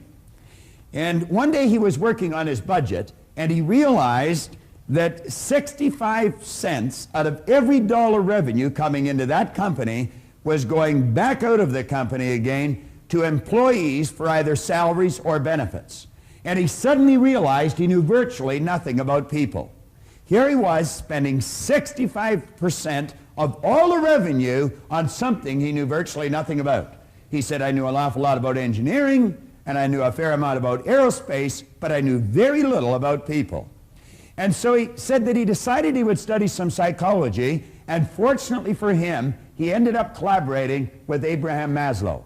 Now, Maslow made a breakthrough, the like of which is maybe only made every few thousand years. He had come to the conclusion that you and I have infinite potential. He's written a paper. He left aerospace engineering, and he went on to start the Thomas Jefferson Research Center out in Pasadena. In a paper called The Productive Person, Goebel wrote, by nature, you and I are alike. By practice, we get wide apart. There's the difference in our results again. Now, he said the difference between the most dissimilar characters, between the real achievers and the non-achievers, for example, seems to arise not so much from nature as from habit, custom, and education. He went on to quote William James, who concluded that we use a very small part of our real potential. And James said that most people live, whether physically, intellectually, or morally, in a very restricted circle of our potential being. We make use of a very small portion of our possible consciousness and of our soul's resources in general. Much like the person who out of their entire bodily organism would get into the habit of using and moving only their little finger. I want you to think for a moment, if you had a child and that child was laying perfectly still in its crib, and the only part of its body it was ever able to move was its little finger, I'm quite certain that you would probably beg, you would borrow, and if you had to, you would steal to find out what's wrong with that child. But isn't it strange that a human being can stop growing mentally at a very early age, and it can be virtually ignored? This is, without question, one of the most important subjects we can go to. I want to refer back to something Napoleon Hill wrote again that caught my attention when I first read the book. He pointed out in here, somewhere in your makeup, there lies sleeping the seed of achievement, which, if aroused and put into action, will carry you to heights such as you may have never hoped to attain. Do you know, as I think of this and as I read it now, I'm doing things today that 27 years ago, if anyone had suggested, I would have thought they were hallucinating. I take a look at my paycheck today. It's so completely different than it was when I first started to study this. In fact, the same people that used to pay me $4,000 a year are now paying me $4,000 an hour. And the only thing that's really changed is what's going on inside. Everything was already there. It's just a matter of learning how to use it. Now, he said, just as a master musician may cause the most beautiful strains of music to pour forth from the strings of a violin, so may you arouse the genius which lies asleep in your brain and cause it to drive you upwards towards any goal you may wish to achieve. Now, I'm going to put a couple of marks on the board, and I want you to really think seriously about this. You know, human organizations, as we know them today, are not going to last much longer. And that is because we have built them on a false premise. These organizations have been built on the premise that you and I are physical beings, and we're really not. We are spiritual beings living in physical bodies. And we've been gifted with something called an intellect. And by learning to use the intellectual factors in our personality, we can tap into the higher side of our own nature and improve anything in our physical world. But you know, to the average person, that doesn't really make a whole lot of sense. And it may not make a whole lot of sense to you, as I just said it. But you're going to find, as we go along with this, and as we keep working with this idea, it's going to make an awful lot of sense to you.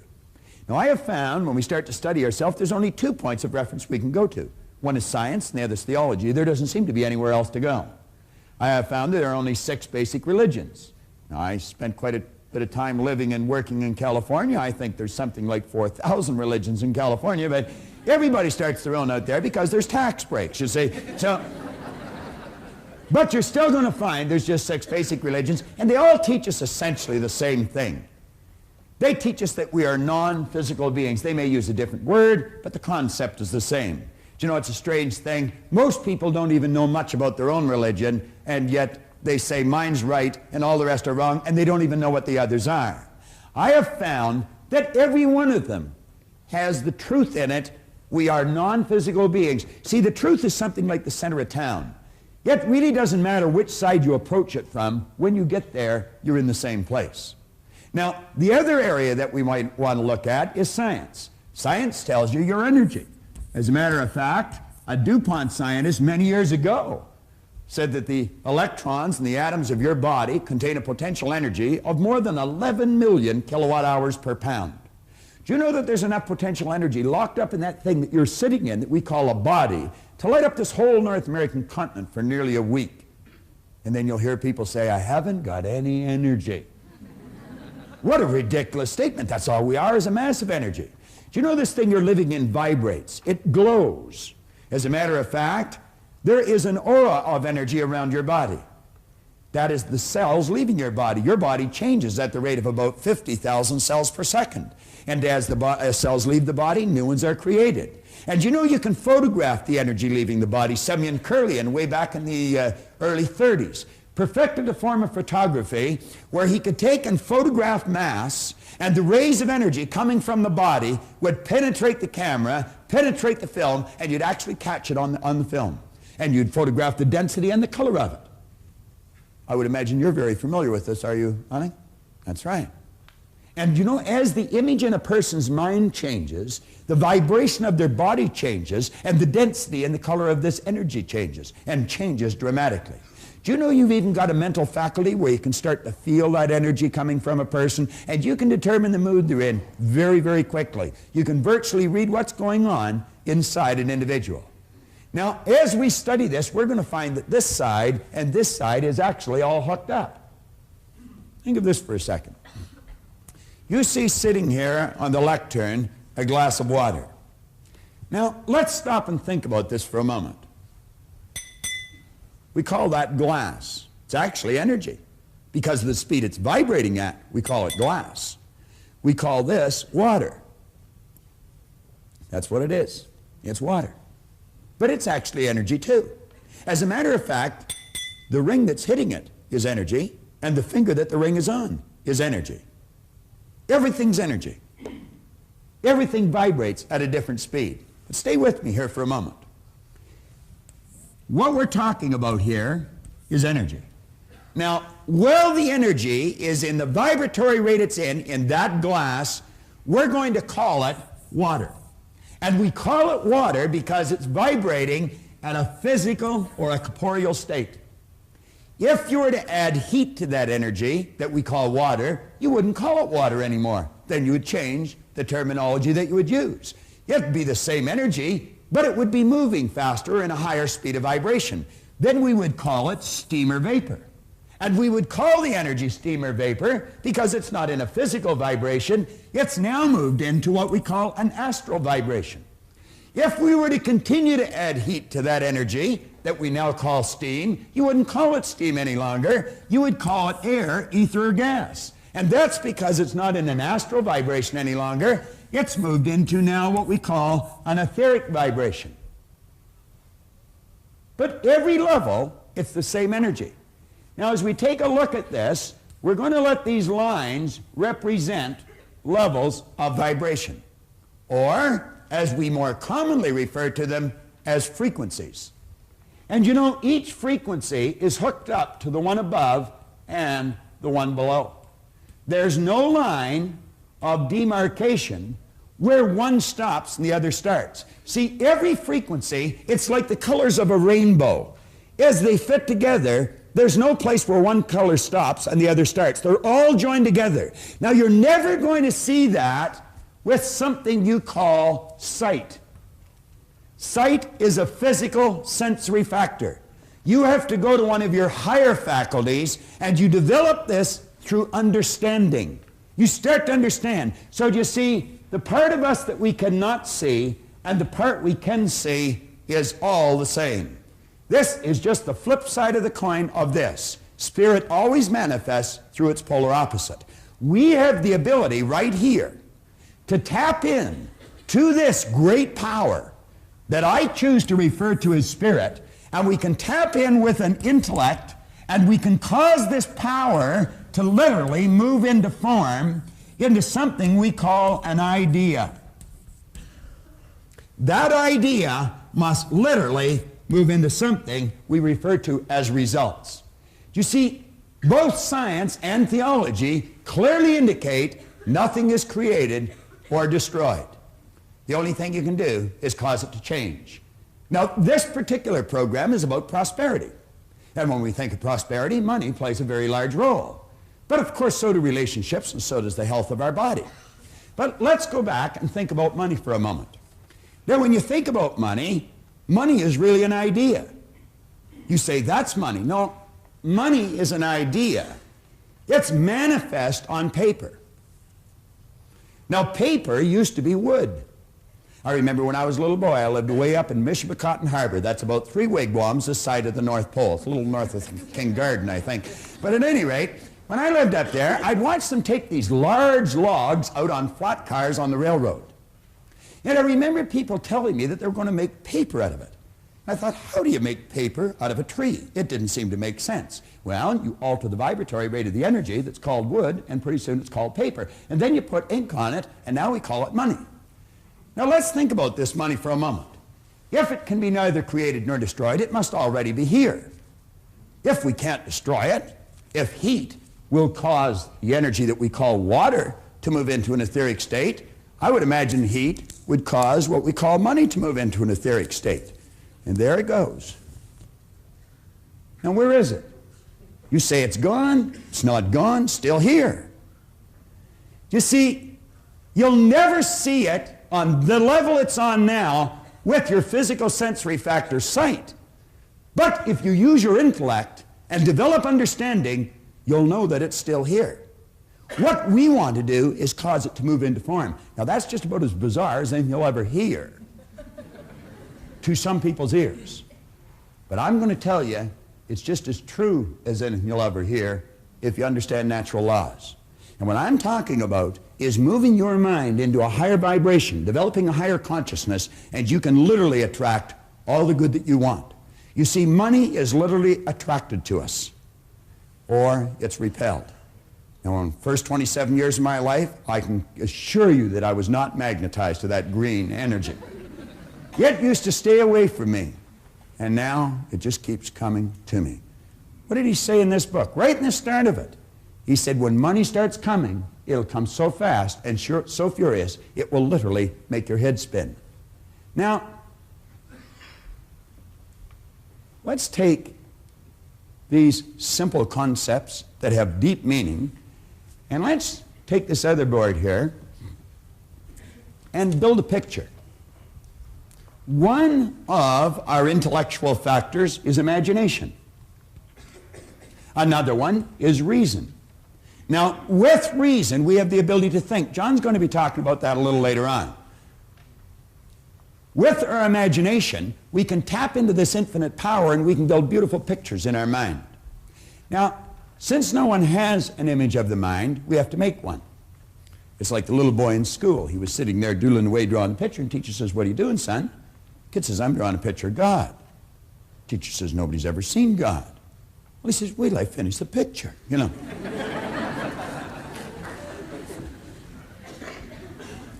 I heard about a gentleman that was running a seminar in Vancouver, British Columbia. I was living and working in Chicago at the time. I, at the time, was prepared to go anywhere to try and find out why I changed.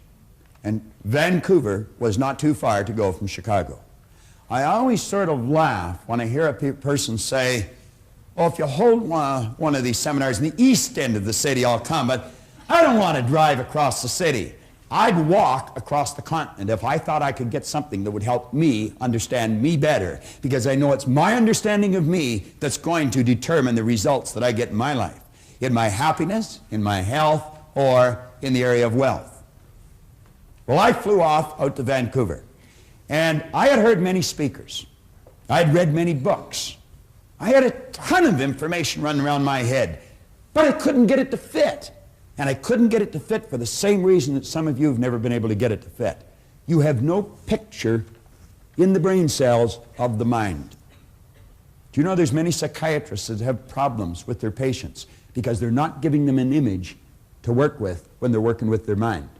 I have taught this idea to psychiatrists. I had a psychiatrist, Marty Cohen, out in Century City, California, tell me that he made more headway with a patient in 4 visits than he had previously made in 4 years. And the simple reason for it is he gave them order. He gave them a picture to start to work with. Well, as soon as this gentleman got up and started to speak, he was a great big gentleman by comparison to me. He and I looked like Laurel and Hardy when we worked together. But at any rate, the second he got up to speak, I knew this man knew what he was talking about. And I'm going to tell you, I listened carefully. I went over when he was finished and I asked him, I said, "Could I spend a couple of hours with you?" And I'll never forget him looking at his watch and telling me that he was sorry he didn't have a couple of hours. He had to go and catch a plane. Now, he said, "I'd love to spend some time with you," but he said, "I've got to catch a plane." And I said, "Well, I've got to catch a plane too. I don't mean right now." And I said, "Where are you going?" Or he said, "Where are you going?" I said, "I'm going home." And he said, "Where do you live?" And I said, "Chicago." Well, he said, "What are you doing here?" I said, "Well, I come out to hear you speak." He said, "That's a long way." And I said, "Not for what I got." And so at any rate, I think he was impressed that I had traveled so far. He got his calendar out and I got mine out. And he told me he was going to be in Toronto in a couple of weeks. I said, "Well, Toronto's only an hour from Chicago. It's just up and down. I'll come over if you'll meet with me." Well, the two of us sat down in the Skyline Hotel. And I'm going to tell you, Leland Bell Vanderwall taught me as much in 2 hours. Well, I should say 2 days. No, it wasn't. It was 2 hours. We just spent a couple of days together. But everything fell into place in just a couple of hours. He taught me more in 2 hours than I had learned in 9 years, studying faithfully every day. And he proceeded to tell me, he said, "Listen, Bob," he said, "there's a difference between hearing and listening." He said, "You hear with your ears, you listen with your emotions." Now, he said, as you sit here, he said, your mind could take a trip, but your body would stay right in front of me. Now, he said, you'd hear every word I'm saying, But he said, you may not necessarily be listening. He said, if you're going to learn, you're going to have to listen. And you listen with your emotions. You've got to keep your mind with your body. No trips. Now, I said, if you do that, odds are pretty good you'll learn. And he says, there's a vast difference between learning and gathering information. He said, you see, all the way through school, we were encouraged to read, remember, and repeat. Read, remember, and repeat. And if you were able to do that fairly well, you were given the mortarboard of the sheepskin. And they said you had learned. Doesn't necessarily mean you've learned anything at all. You might have learned how to develop your memory, but that might have been the end of it. Now, I'm not saying no one learns doing that. Some do. But he said learning is not gathering information. Learning is when you consciously entertain an idea, you get emotionally involved in the idea, you step out and act on the idea, and you improve the results in some area of your life. Now, he said, this is the name of the game, Bob. He says it's results. Pretty good teacher a long time ago said, by their fruits you'll know them. In other words, you can always tell a person's level of awareness by the results they're getting. If the results aren't there, they have no one to blame but themselves. For 27 years, I blamed everybody. I blamed my parents. I blamed my brother, my sister. I blamed my employers. I blamed the commanding officers I had in the Navy. It was never me, always them. They weren't doing enough for me. They weren't doing it right. The truth was, I wasn't facing up to the truth about me. I was never studying. I didn't know anything about myself. And as a result, the results indicated it. I was unhappy, sick, and broke. Now, he said, Bob, you're going to have to alter some ideas in your mind. But he said, to do that, you're going to have a picture to work with. And he told me about a doctor in San Antonio, Texas, Dr. Truman Fleet. He started the concept therapy movement. He said he attempted to teach the healing arts, and he ran into a problem. He said the medical profession that he was a part of were treating symptoms or effects. They were not treating causes. And he said, if you're ever going to enjoy health, you must treat the whole person. Now, that's called holistic healing. How many of you are familiar with holistic healing? Quite a few. Well, that's where you heal the whole person. You see, you're a triune being. You live simultaneously on 3 planes of understanding. Every one of us are the same. Every one of us. The difference is in our results, but the same here. And that's where it all starts. And that's what we want to understand. When we walk into that office where the broadloom is up to our cheeks and there's a great big oak desk and a battery of secretaries, that person is not that much better than you are. I don't care how big their car is, how much money they've got in the bank. I don't care how pretty they are. They're no better than you, and they're no better than me. See, our problem is we have been living strictly with our sensory factors and never with our higher level of understanding. If a person's skin is a different color, we say they're different. If a person lives on the other side of an imaginary line, we say they're different. If a person speaks a different language, we say they're different. If a person is a different sex, we say they're different. Are they? No. They appear different to our sight. But when we develop a higher understanding, we're going to find out that we're all the same. And when we start to grasp that, then we can start to take action on the results we want. As we see a person getting better results, we can watch and see how they're getting them, and then we can do what they're doing. Napoleon Hill says it pays to know how to buy knowledge. I'm going to tell you the best money you have ever invested is in this seminar. And I'm not saying that because I'm selling it or I'm doing it. And I'm not saying that because John's selling it or John's done it. I'm not saying that at all. I'm saying that because I've studied thousands of seminars, and what we've done is take the very best out of them all and put them in this. When this was introduced to you early this morning, this was advertised as the most effective personal development seminar in the world today. It is, so far as I know. And I'm going to tell you, I've been to a lot of them. And it is because we give you a picture and then we show you how to change things. Well, Dr. Fleet said if we're going to see health, we're going to have to give a person an image of the other side of their personality. And he said, since no one's ever seen the mind, I'm going to make a picture of the mind. Now he said, let this represent the mind. Then he said, let this represent the thing that we've given all of our attention to now, up till now, the body. And he says it's this thing here that moves into action and causes the results that we get. If we're going to change what we do, or if we're going to change our behavior, we're definitely going to have to change what's going on in here. If we're going to change what's going on in here, we're going to have to understand how it functions. And as he pointed out, there are 2 sections to the mind, joined together, but different in their method of operation. And he referred to this as the conscious mind and this as the subconscious mind. Now, if you look on page 6 of your action planner, you'll see that drawing. The day Leland Bell Vanderwall drew that on the opposite side of a placemat in the coffee shop of the Skyline Hotel on Dixon Road in Toronto, Ontario, Canada, I'm going to tell you my life changed. I've put that drawing on the board thousands and thousands of times, and periodically when I do, I hear people snicker. But I'm going to tell you, if they stick around, they don't snicker for long. Because what it does, it starts to trigger all kinds of light in their mind. You've heard, let there be light, let there be a higher consciousness, let there be an awareness. Well, what we've given you here is a picture to start working with. It's not my picture. It's not even Truman Fleet's. It's our picture. The second you've got it in your mind, it's yours. No one can lay claim to something like this, but we can all use it. And we are all the same. I don't care how different you may appear to be to the person beside you, you and the person beside you are exactly the same. Now, it's understanding of how this functions that makes it different. Now, if you'll flip over in your exercise book, your action planner to page 8, and I would suggest that you follow this really closely. You could be sitting in your den or your family room and just watching this and the book stuck away somewhere. That'd be a terrible error. You'd be wasting your time. And you know, time wasted, you never get back. Now, of course, you only have to pay once, you see. If you've wasted the past, you've already paid the price. You don't have to pay twice. There's some consolation to it. But I would suggest you get the book out and follow me here. Now, you'll notice on page 8 and 9 are 6 drawings there. It's actually just 3 different ideas, or it's one idea broken down into 3 different parts. And as you take a look on page 8, the conscious mind, the subconscious mind, and the body, there are some very key parts to that. On the top drawing on page 8, we say this is the part of your mind that thinks or reasons. This is where your free will lies.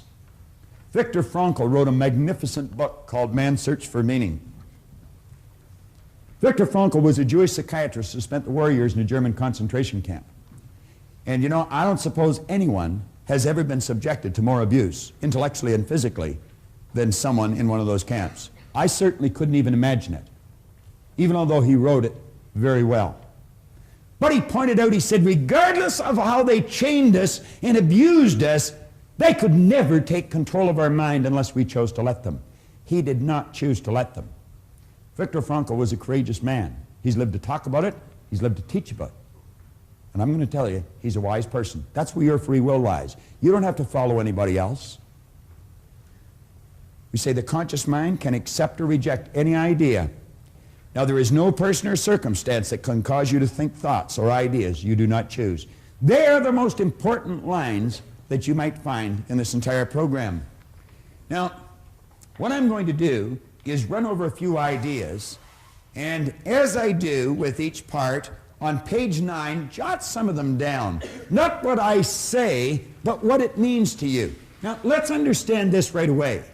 What I say, or what John says in this seminar, is not that important. What you see us put on the board is not that important. The different little props that we may use, they're not that important. What's important is what you think as a result of something we may say or you may see on the board. That's what's important. There's something you want, and there might be one idea that we fire out that'll just trigger something in your mind, and away you go. And you can do anything you want. I was talking to Raymond Aaron here earlier this morning. He's got a millionaires club, and there's many of you in the audience, and I want to congratulate you. I think it's a great idea. He's teaching people how to become millionaires. I watch a lot of people laugh when they say, what? He's already made 100 people have developed a net worth of at least $1 million just through one person's teaching. It's incredible, isn't it? It really is. That's not a crazy idea at all. You want to be a millionaire? You can be a millionaire. Do you want to start your own business? You can start your own business. You can do anything you want. But clearly understand this. If you don't know how this works, you haven't got a snowball's chance in that hot place of doing it. We're just about to the end of this first tape. There's been some very important material covered. It's vitally important that you go back and you read through this book. Possibly even watch the entire tape again before going on to the next tape. Read from page 5 to page 8. Cover your own notes and pay particular attention to page 8 before you go to the second tape. Please understand this. This program will be of little value if you have not established a goal, something you really want, that you're emotionally involved in, that you're working towards. Possibly to help you, before we go to the second tape, we'll take you on a little tour down through some tropical island. Holding on to the key, ready to unlock your destiny. Oh, rich, rich, rich.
The material we've covered up till this point has been absolutely essential to create the proper mental environment and prepare you for the information that's coming.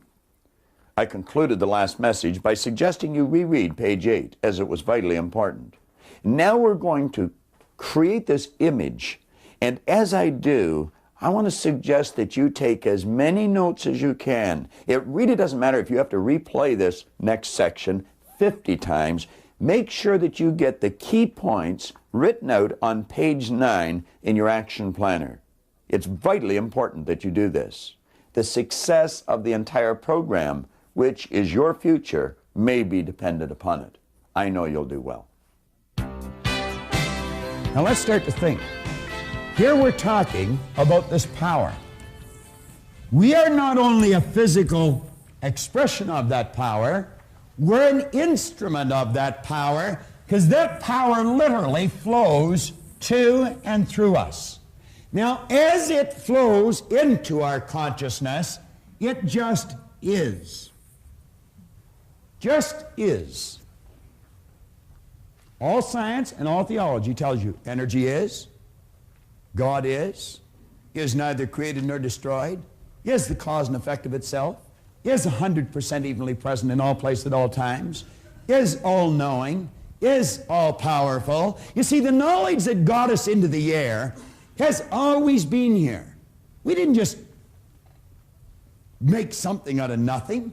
When the Wright brothers introduced us to this new kingdom, they just tapped into something that was already here. The fax machine that you use today. You can take a slip of paper, feed it into a machine, and thousands of miles away, simultaneously, it's coming out of somebody else's machine. And it's all done just through passing something through the medium of the molecule, the no thing. We've always been able to do that. We've just become aware of how to do it. See, a person that's earning $25,000 a year, they're not earning $25,000 a year because they want $25,000 a year. They're earning $25,000 a year because they're not aware of how to earn $50,000. Any person in this room can become financially independent. There's no trick to it. This afternoon we're going to talk about that a little bit. As this power flows in, it's neither negative or positive. Jan, I'm going to tell you there's nothing on the cover of that book. Am I right or wrong? I'm wrong. Do you want to stand up for a second, Jan? You want to get a nice shot of this lady. She's a pretty student. All right? I'm going to tell you they were never like this when I went to school. All right. Now, Jan, you're looking at the cover of this book. And I'm telling you there's nothing there, but in your mind, your eyes are telling you there is something there. Is that correct? That's correct. Let's let the camera have a shot of this. You see, there is print on the cover of this book. It says, Think and Grow Rich. And that's what Jan is looking at. And when I tell her there's nothing there, she is bound to tell me I'm wrong. Now, Jan, let's look at the other side of the book. I'm going to tell you there's nothing on the book. What do you say now? Now I'm right. You're right. Now I'm right. A minute ago I was wrong, and now I'm right. Thanks very much, Jan. All right. Now, what did we do here? We just turned the book around. Somebody say, well, that's a cute little trick you pulled on Jan, and if that's where we stopped it, that would be right. But John talked about laws earlier this morning. He was talking about the action-reaction being equal and opposite. As you sow, so shall you reap. Energy always returns to its source of origination. Well, you know, there's other laws. That's not the only law. There are 7 laws. Dr. Werner von Braun one time pointed out that the natural laws of this universe are so precise that you and I don't have any difficulty today building a spaceship. We can send a person to the moon, and we can literally time the landing with the precision of a fraction of a second. He also said these laws must have been set by someone. Now, the law that I'm referring to here is not the law of cause and effect or sowing and reaping. It's the law of polarity or the law of opposites. You see, Jan, there's a front to the book and there's a back to the book. There's a right and a left to the book. And what's right to me is left to you. There's a top and a bottom to the book. There's an inside and an outside to the book. And you couldn't have one without the other.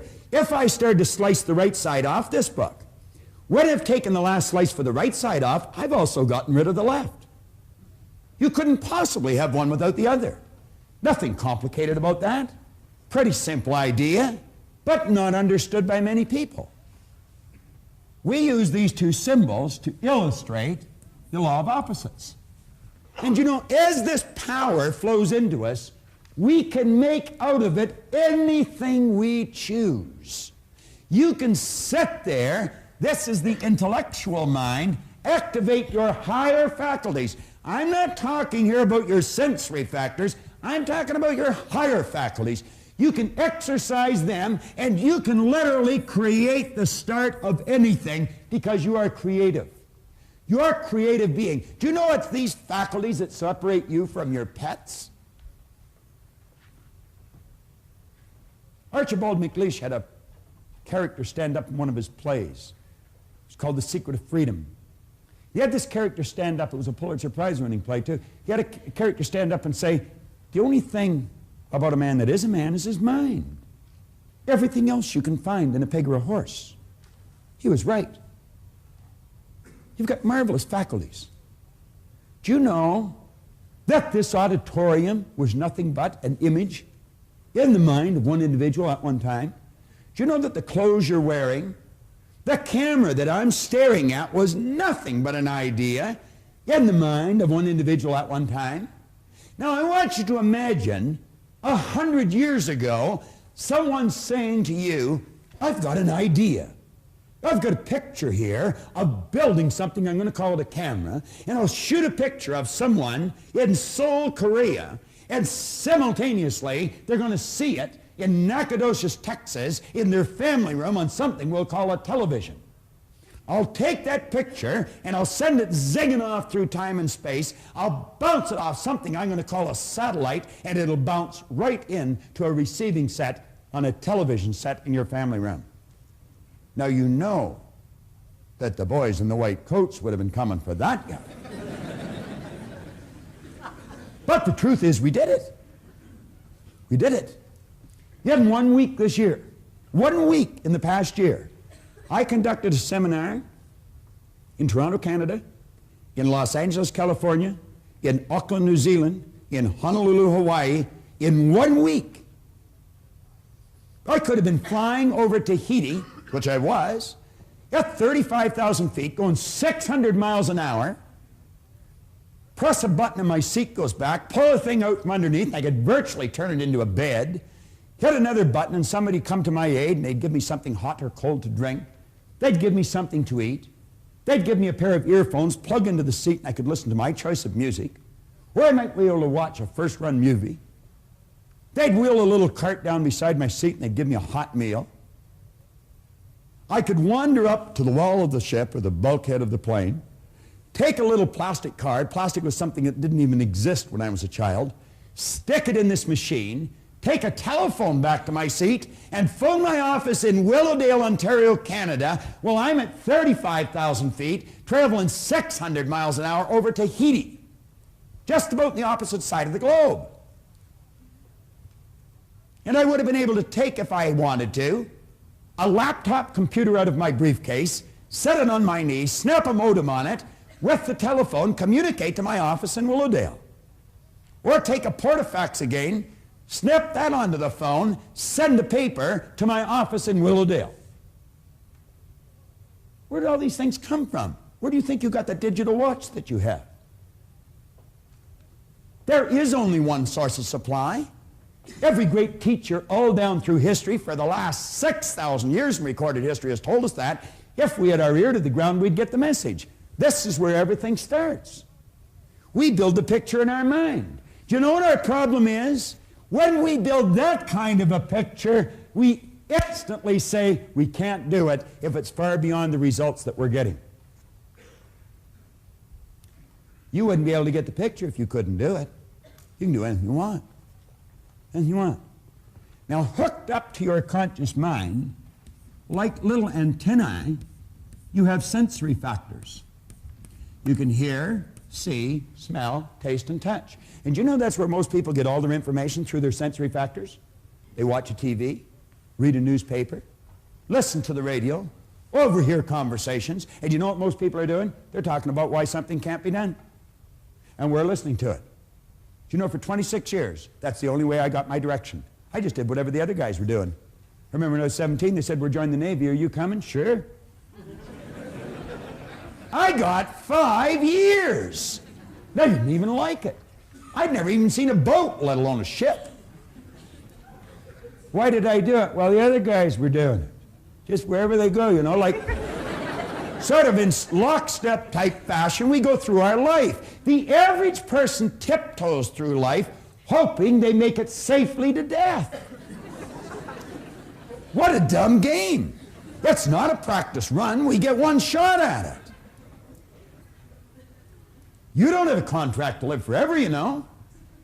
If you're going to let what you do be based upon what you hear, you better make certain the people that are giving you the advice are getting phenomenal results, or you're going to go where they're going. And I can be an authority on this. I am an authority on it. I spent 27 years doing it every waking hour. I know where they're going to lead you. Around in a circle, because that's where they're going. When an idea comes into your mind, you want to ask yourself this question. Don't ask whether it's wrong or whether it's right. See, Jan was right. There was something on the book. So was I right. There was nothing on the book. That's not the question. Do you know what the question is? Will that idea take me from where I am and move me in the direction of the star that I'm shooting at? Will it help me reach my goal? If it won't, I guarantee you it's going to take you in the other direction, because you're not going to stay where you are. That is certain. That comfort zone is a dangerous place to be. It's like Riggs said, it may be comfortable, but it's a bad spot. You have the ability, when someone gives you a suggestion that takes you in a direction other than where you want to go, you have the ability to consciously and mentally just reject that idea. And then you can go ahead and originate whatever idea you want. Now, as long as an idea is in your conscious mind, it'll have absolutely no effect on your physical body or what you're doing. No effect at all. It's when you take that idea and you turn it over to this part of our mind we refer to as the subconscious. It could be called universal intelligence. It's called by many different names. Superconscious. There's about 150 some names you can put on here. The early Greeks referred to this part of our personality as the heart. You see, they pointed out that as you think in your heart, so are you. Do you know that side of your personality has no ability to reject an idea? Absolutely none. Whatever idea comes in and goes in here instantly is manifest in that physical body of yours. Now, you get ideas from outside, we instantly let them come in here and we act on them. I want you to take your hand and hold it up like that for a moment. Take your hand and hold it up like that. Now, put it here in your chin for a second. Will you do that? Where's your chin?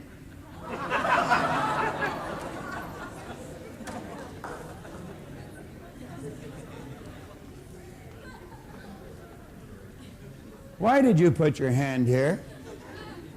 Do you know why you put your hand there? Because I put my hand there. You said, well, that's what you said to do. I'm going to suggest you weren't thinking. I'm going to suggest you just let that idea go right into your subconscious and you automatically acted on the idea. If I said, follow me, I'll show you how to win, are you just going to follow me? Where are you going to ask yourself? Does that person know what he's talking about? Does she know where she's going? Why would you go for someone for financial advice that's flat broke? That doesn't make any sense, does it? Why would you go to a sick doctor to find out how to get healthy? Do you want to know why we do it? We're in the habit of doing it. And you know what a habit is? A habit is something you do without giving it any conscious thought. And you know that most people live by habit. They don't think. Bell Vanderwall used to point out if most people said what they were thinking, they'd probably be speechless. The late and great Dr. McFarland from down in Kentucky said 2% of the people think, 3% of the people think they think, and he said 95% of the people would rather die than think. I was reading an article that was written on George Bernard Shaw. And the author was reporting that Shaw one time said the average person thinks 2 or 3 times a year. He said, I've gained an international reputation for myself thinking 2 or 3 times a week. I was driving over here this morning with Linda, my wife. We had a real interesting occasion this morning at the house. Colleen, my daughter, got up to have a shower and turned on the tap and took it right off in her hand. The water goes right across the rim. And of course, being the mechanically inclined person I am, I didn't even know how to shut it off. So we had a fountain going sideways in the bathroom. The only way Linda knew how to turn it off was shut all the water off in the house. This happened at 5:45 this morning. Needless to say, that was a nice way to start to wash your hair and have a shower and brush your teeth. So I thought, what'll I do? I could see this hole, and I didn't know what to do, so I went and got a broom handle and shoved it in the hole. That's exactly what I did. But that didn't work. Well, now, if you wanted to see a comedy, you should have been in our house this morning. Here's Linda holding the tap on while Colleen's having a shower and having a terrible time trying to adjust the hot and cold. Then Colleen scurried away with her towels around her, and in I go. And I've got the water pouring on me, my hair full of soap, and it went ice cold. Linda said, hurry up, it's freezing. Then she said, it's burning me. Well, we finally got the soap off, and we got through the operation. And I understand there's a plumber over there doing what I'm not aware of how to do. And I have no intentions of learning either, I might tell you. But you know what she was saying on the way over? She said, well, we sure got creative early, didn't we? Then she said something interesting. She said, you know, there would be some people, that's the only time they ever originate a creative thought in their life, when they meet some kind of a catastrophe like that. And you know, that's true. That is the truth. That's the only time, when their back is right against the wall, that they'll think of something different. What's a different way to do what you do? What's a better way to do what you do? What's a different way to strengthen your relationships? What's a better way to improve your income? Do you know if you're still running your company the way you were running it 5 years ago, you're going out of business? That's true. You've got to do it different. And by that I mean you've got to do it better. You've got to become more effective. You see, we live in a fast-changing world. This isn't the 50s any longer. You've got to run to keep up today. And if you're not prepared to do it better, get out of the game, because you're really going to get hurt. But any one of us can. And I don't care what's happened in the past. You might have been losing right up to this moment, but there's no point from this moment on doing it. You see, I blew it until I was 26, but as Ray said to me, you've already paid for that. You don't have to pay twice. Start to think. And he says, if you choose an idea and you place it in here, instantly and automatically, you move this thing called a body, which is nothing but a mass of energy, into a new vibration. That causes it to act different. You see, the action is caused by the vibration. If you're entertaining a negative idea, and this is the emotional mind, by the way, and you let yourself get emotionally involved in the negative idea, you instantly move your body into a negative vibration. There can be no intelligent action come from a negative vibration, ever. If energy is in a negative vibration, it must move into negative form. Science will tell you one of the first laws of energy is that energy is forever moving into form. And you know what religion calls this? They call it prayer. Prayer is the movement that takes place between spirit and form, with and through an individual. Do you know most people are praying for what they don't want? They're talking about what they do want. They treat God as some cosmic bell captain that's just going to run because they spoke. But it's not the way they think. They wish positive and think negative. If you're in a negative vibration, as John will show you tomorrow, the only thing you can attract to you is something negative.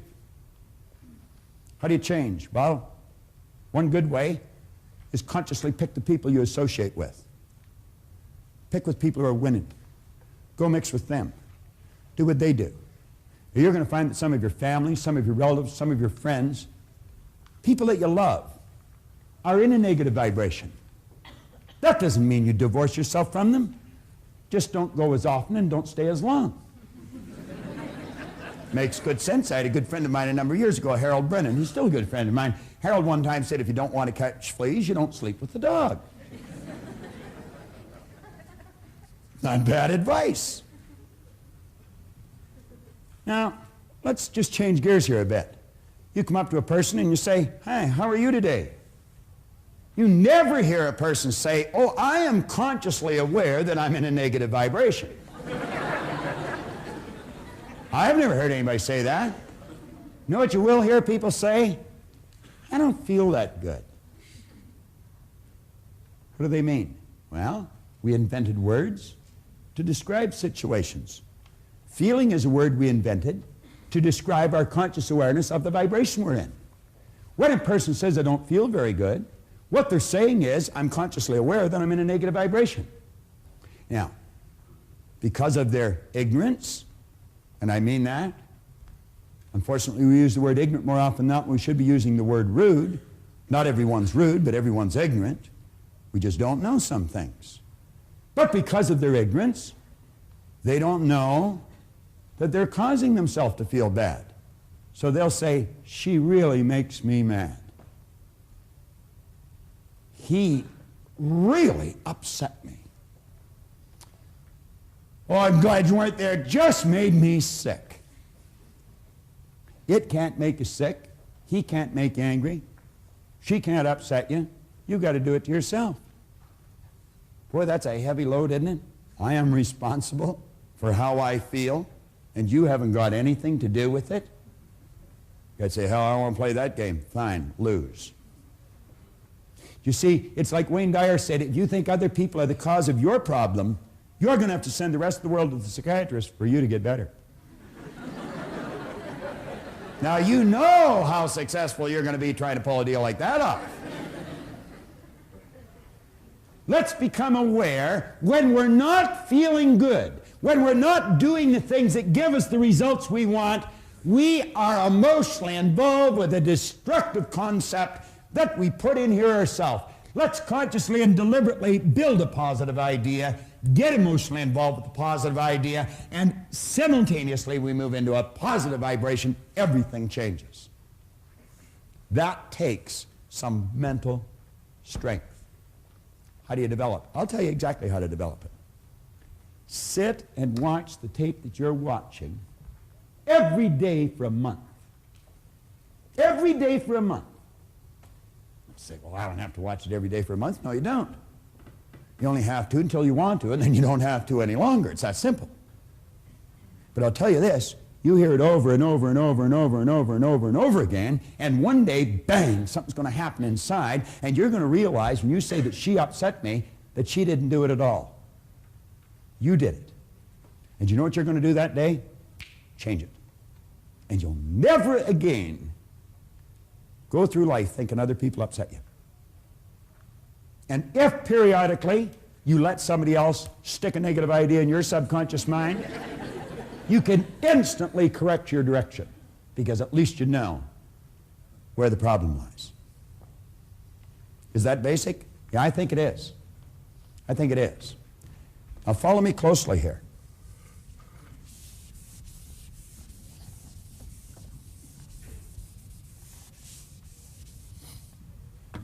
The ideas that you impress upon your subconscious mind over and over and over and over and over again ultimately become fixed in there. You see, what you're doing when you build these ideas that we're discussing now, what you're doing is building brain cells. Every time you think about that idea, you're giving those brain cells more strength. And in a relatively short period of time, Dr. Maxwell Maltz, the great author of the phenomenal bestseller, Psycho-Cybernetics, he pointed out that in approximately 21 days of doing this with an idea, that idea will become fixed in your mind.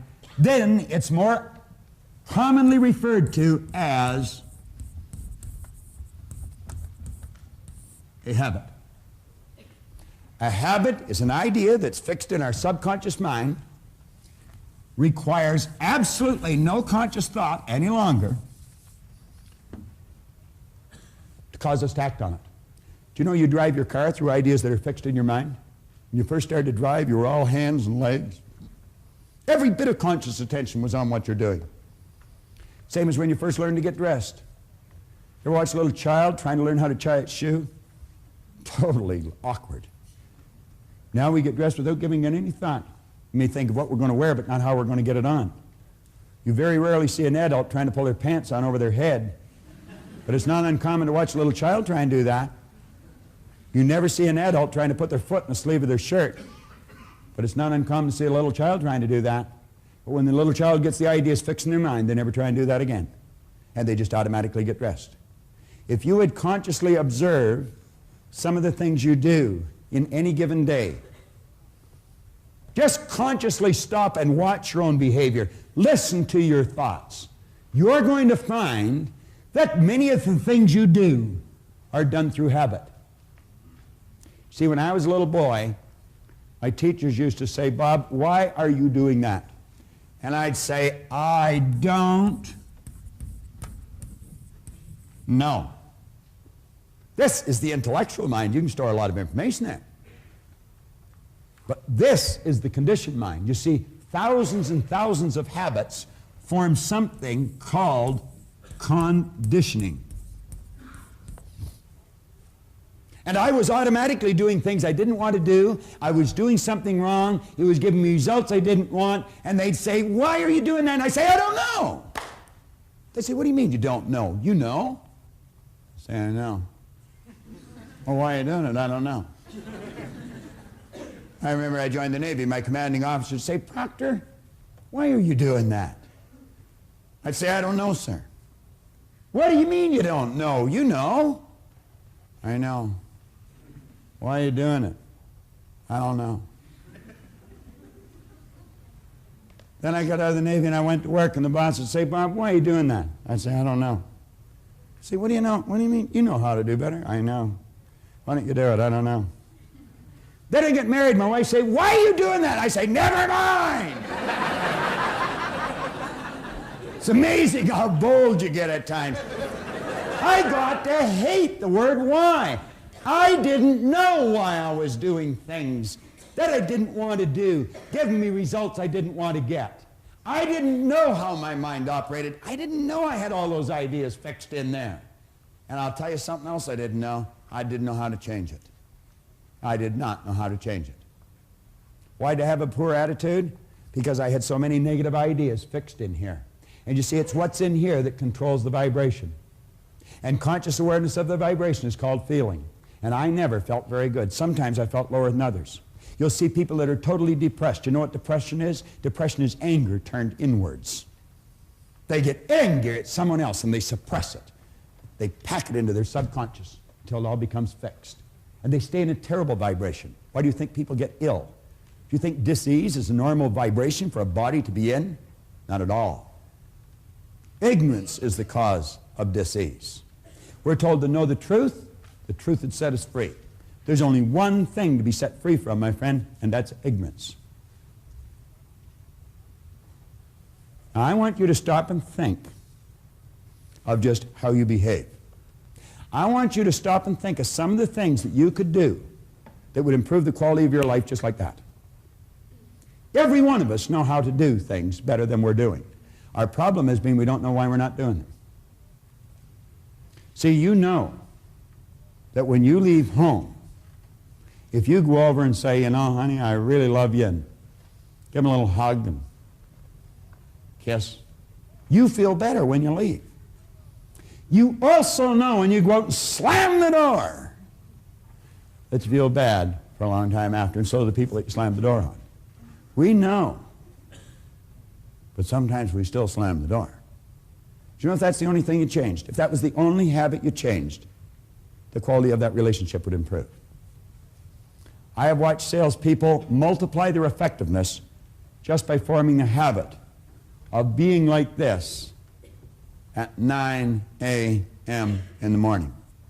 This is called personal contact, and it's the key to success. Some people are not in front of a prospect until noon. You'll never get up at the crack of noon and win. At least if you can, I'd like you to tell me about it. The rest of this program is built around that basic concept and this basic concept here. But understand this, you've got the mental faculties, you've certainly got the power. The power's always with you.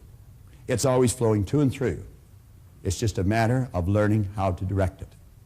And in learning how to direct it, happiness, health, and prosperity will manifest in your life, and they should, because that's your birthright. And there isn't one person in this room, one person in your life that is even that much better than you. We're all the same. The difference is in our results. Change your results by changing our mind. It's so basic and so simple. I want to suggest that you consciously make a decision to change one habit in your life. I'd like to introduce you to someone that I love dearly, my aunt, Marg Moyer. She was in the habit of letting other people think for her. What everybody else wanted to do, I would do. You know, you wouldn't start an argument or you know, hurt anybody's feelings. And you waited on people continually. Marg changed one habit, and she literally changed her life. I'll tell you one thing, she's a force to be reckoned with today. A nicer person, too. Well, if you were to tell me something and I didn't agree with you, I could tell you, no, I don't agree with that. No, I don't wait on anybody. I think anybody that comes to this home will know that, because once you're here once, after that you get your own coffee. You know, we started our own business, and we really worked. And we worked extremely hard, and the whole family worked, and now everybody reaps the benefits. I would never have had the inner security to start a business. Now you decide, what habit are you going to change? What have you been doing automatically, without any conscious thought? Pick one and make up your mind, like Marg, you're going to change. Marg not only brought a lot more of herself to the surface to enjoy, her whole family enjoy her more. You pick one habit and make a similar change in your life. Now John Canary is going to introduce you to your greatest power. Now I'm going to ask you to take a look at a picture. I'm going to bring a picture up close to you. First of all, I'm going to hold it up. Some of you have seen this before, but I'm going to ask you, some of you, to tell me, what is it you really see? Now, if I were to go over here to Paul and say, Paul, what is it you actually see when I ask you to take a look at this picture? What do you see, Paul? A skull. You see a skull. Andy, tell me, what were you able to see? A skull. You were able to see a skull. Now, if I take a closer walk over here to someone here, what is your name, sir? Jim. Jim, what did you see? I saw a skull. You saw a skull. Jim, can you just walk up here for a moment? I just want to get you on camera here and get you to take a closer look at this. And just take a look and tell me, yes or no, is that a skull? No, it's not a skull. It's not a skull. As a matter of fact, Jim, is it a beautiful picture if you take a closer look? It's kind of a nice picture. Yeah, it's kind of a nice picture. Thanks a lot, Jim. I appreciate that. Now, you see, the closer that I get to you with this picture, you're going to start to see something completely different than what you thought you were looking at. You see, you instantly said, that's a skull. You remember this morning Robert talked about cells of recognition. And you were able to see this with your eyes. Your eyes picked it up and sent a transmission of energy to cells in your brain. Cells in your brain. Those cells were triggered or moved into a speed of vibration, a high amplitude of vibration, and flashed a picture on the screen of your mind. The picture you were able to describe is a skull. But you know something? That's not true. You know what I've got here, isn't that correct? Correct. Do you know what I've got here, Tammy? You see, some of us in here have exactly the same picture of what's in this skull. What it is a beautiful lady looking in a mirror.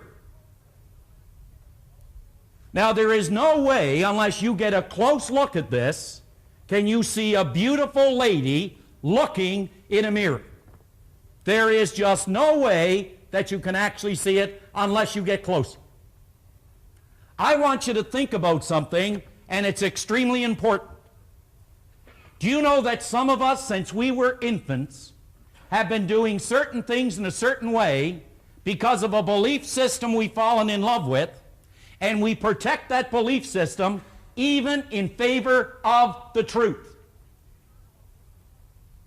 Even in favor of the truth. There are people who will die for tradition even if it means learning the truth. On the very first page of this particular lesson, page 11, at the very top, it's referred to as your greatest power. Your greatest power. And I want you to follow through this particular lesson with me as I begin to work with it on the board a little bit.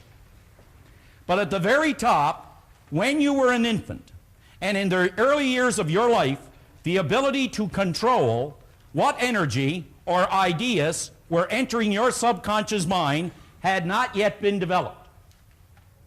In other words, the age of reason, before the age of reason, before we ate of what is called that tree of knowledge. I'm talking about, you could say, our little life. Long before we were able to say yay or nay. Now there's a question I want you to ask yourself as I get into this. And the question goes like this. Who and or what is in control of my life? Who and or what is in control of my life? Now, George Bernard Shaw one time put it this way. He said, it seems that people are forever blaming their circumstance for who and what they are.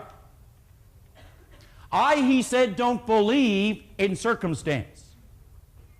The people who get on in this world, who come up with the results, are the people who look for the circumstance they want, and if they can't find them, then they go back and they make them. Then they go back and they make them. So let's just maybe take a look at how we learn some of the things we've learned. First of all, let's understand that we are all a confluence of a genetic structure. You could say that our genetic structure makes up a lot of what we believe and a lot of what we are, but not near as important as our environment. I one time heard Earl Nightingale make a statement that went like this. He said, all kinds of studies have been made regarding motivation. What is it, he said, that motivates us to do the things we do, to achieve the things we achieve? And he said, well, there's no pat answer to so large and complicated a question. He said, we believe that the overriding force that motivates people is due to choice of environment. Now, he said, some people make this choice consciously, but a great majority of people make this choice unconsciously as a result of environmental condition. Now, let's just go back into our little life for a moment. A very simple little exercise, but yet you see, even though we know it, it doesn't mean we are actually implementing the understanding of it. And you could say there is our outside world that has the predominant influence in the life of a child and what that child becomes. Now think about it. Here is a child who was born in absolute perfection. Maybe not physically speaking, but from a spiritual point of view, this child was born absolutely perfect. And in the beginning, they have the ability to think, they have the ability to reason, they have all the intellectual factors somewhere resonant within their mind, but they're not yet developed. Consequently, their mind is wide open for any idea that is going to come down the tube. Let me give you a good example of that. If I were to just come over here and I were to speak to you, Nick, Mr. Kavuk. Mr. Kavuk, if I were to ask you what religion you are, if you had to name one, what would it be? Christian. Now let's keep in mind that there are what? There are 47 types of Christianity in California alone. Now, what are your children, Nick? They're Christian. Now, were they born Christians, Nick? They were born Christians. Now, here's the point. Here's a brand new baby, and we'll just call this baby Billy or Julie. And one of the things that the baby is going to learn is about that symbol. Is that right? Yes, no?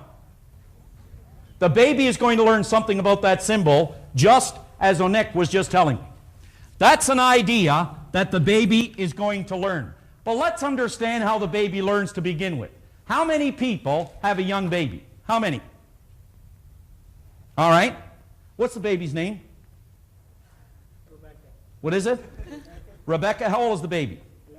11 months. Now, Rebecca is being spoon-fed by now. Is that correct, Dad? Yes. Yeah, Rebecca is being spoon-fed. Now, here's what happened. Now, when you first got Rebecca, did you say, your name is Rebecca and don't you ever forget it? Is that what happened the first day you brought her home? Okay? Now, isn't it true that if you notice Rebecca, that at a certain point in her life there, I don't know how many weeks it was, but there's a hand. She's looking at this hand she's holding up. And she's wondering, what is this?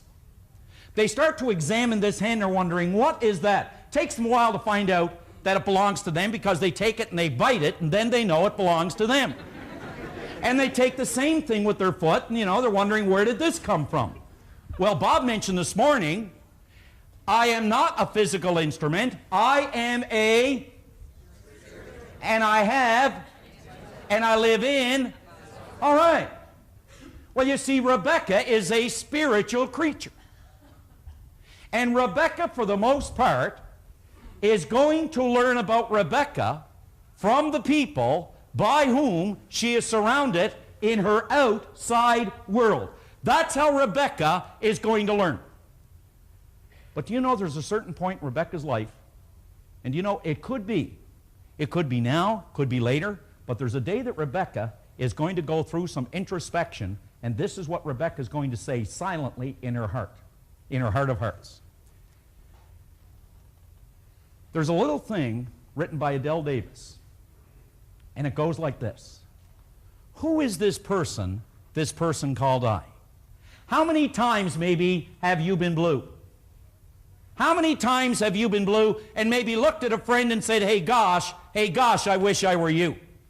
Or how many times have you attempted to change, say, your whole life's pattern and to rearrange? Rebecca doesn't know. She doesn't know why she feels the way she feels. Well, you see, this is the way that Rebecca started to learn. If we were to just take and say Rebecca is going to learn to eat off the spoon, this is what will happen. Mom will take a spoon. Rebecca's mind is wide open. She's crying for the food. And Mom will take the spoon. She'll start to go like this. Come on, honey. Open your mouth now. Open it wide. Open up, Rebecca. But Rebecca doesn't open up. That's why she has food all over her. She's got it all over the clothes. But Mom continues to go, open wide, honey. And eventually little Rebecca starts to do what? She starts to emulate who? Mom. And she starts to open her mouth, in goes the spoon. She identifies now. There's been an idea or there's been an image fixed in little Rebecca's mind. Do you know this is going to continue as Rebecca begins to grow up? I'm going to say things to her like, you're just like your father. You make me so angry.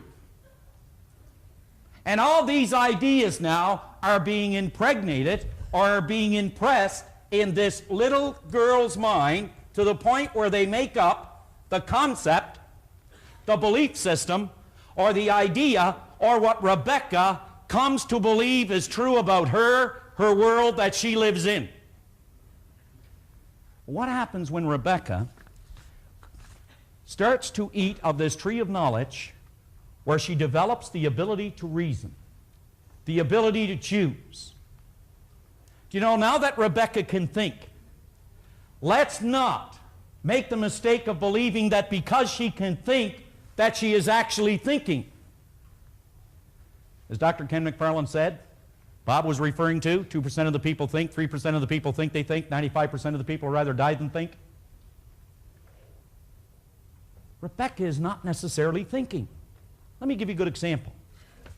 What is it that's causing Rebecca to do the things that she's doing? We know it's got to be the conditioned mind. Good, bad, or indifferent, it is the ideas that have been impregnated in her subconscious or her conditioned mind. Let me give you a good example. One day Rebecca is going out and she's doing a little bit of shopping with Mom. And they get in this car and they start down the street. And Rebecca leans into the front seat. Now remember, she now has the ability to reason. But it doesn't mean she is. She is a product, to a large extent, of her environment. And she leans in the front seat and she says, Mommy, where are all those dumb bastards today? Well, Mom's got all the wisdom. Mom is thinking, you see, she grabs the steering wheel, thinks about it, says, oh, honey, you just relax. Because they only come out when your father is driving.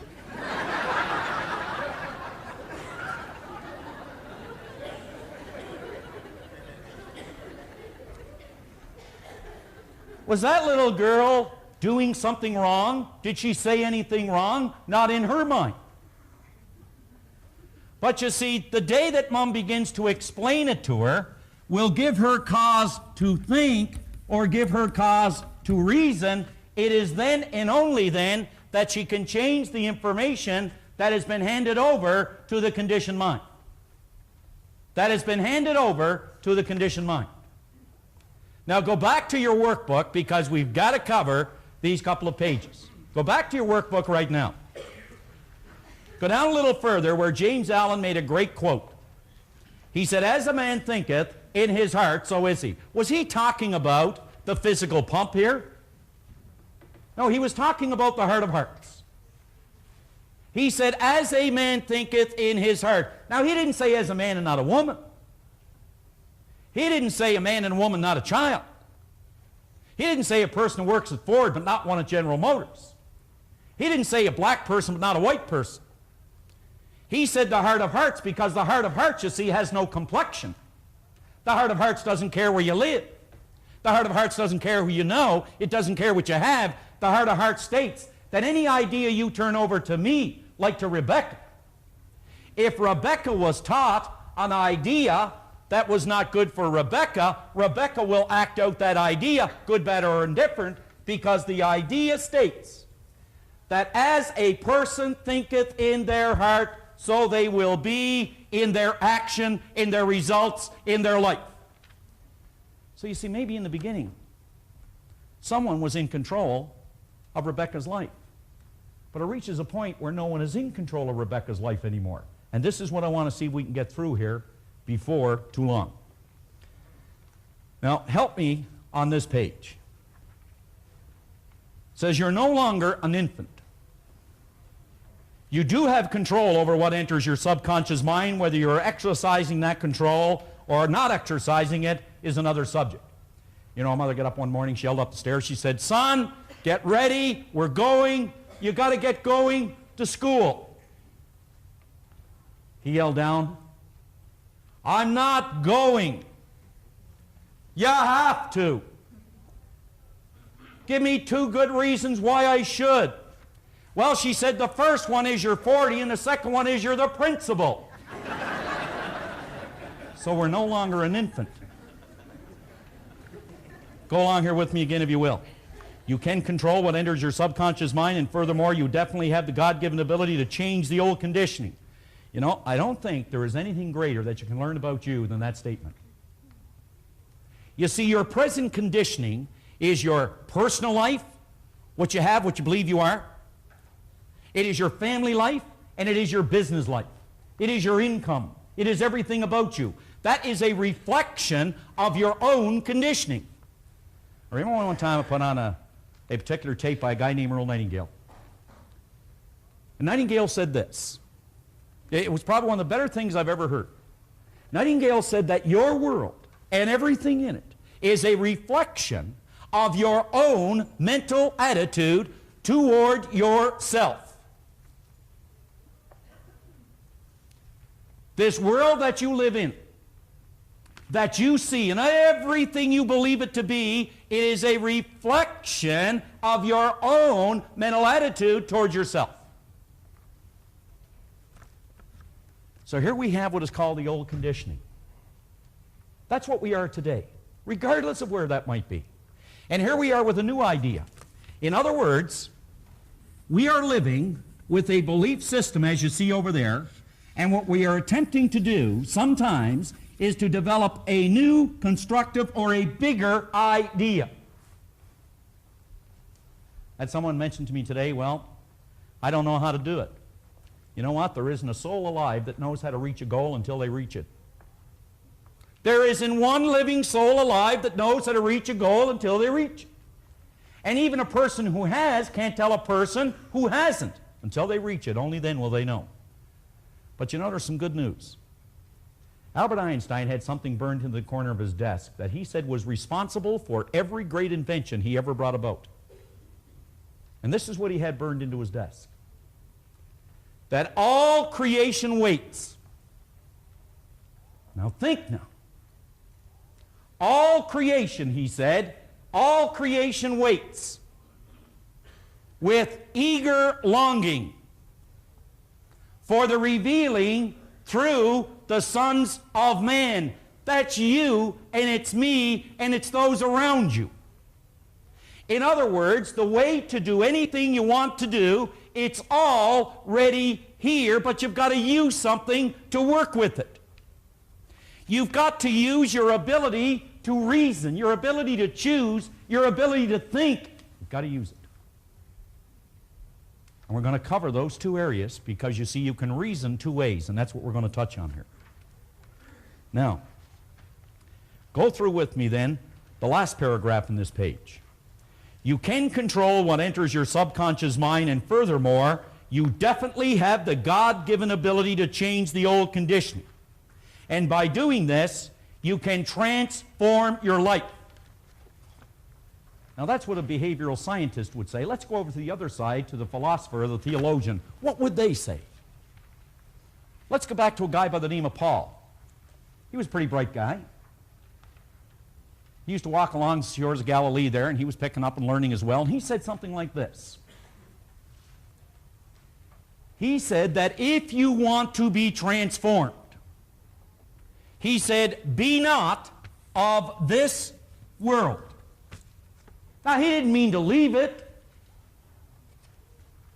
What he was pointing out is what you must do is be not of this world of conditions and circumstance. Be not of what already is. But he said, be transformed by the renewing of your mind, the renewing of your conditioning, the renewing of an idea.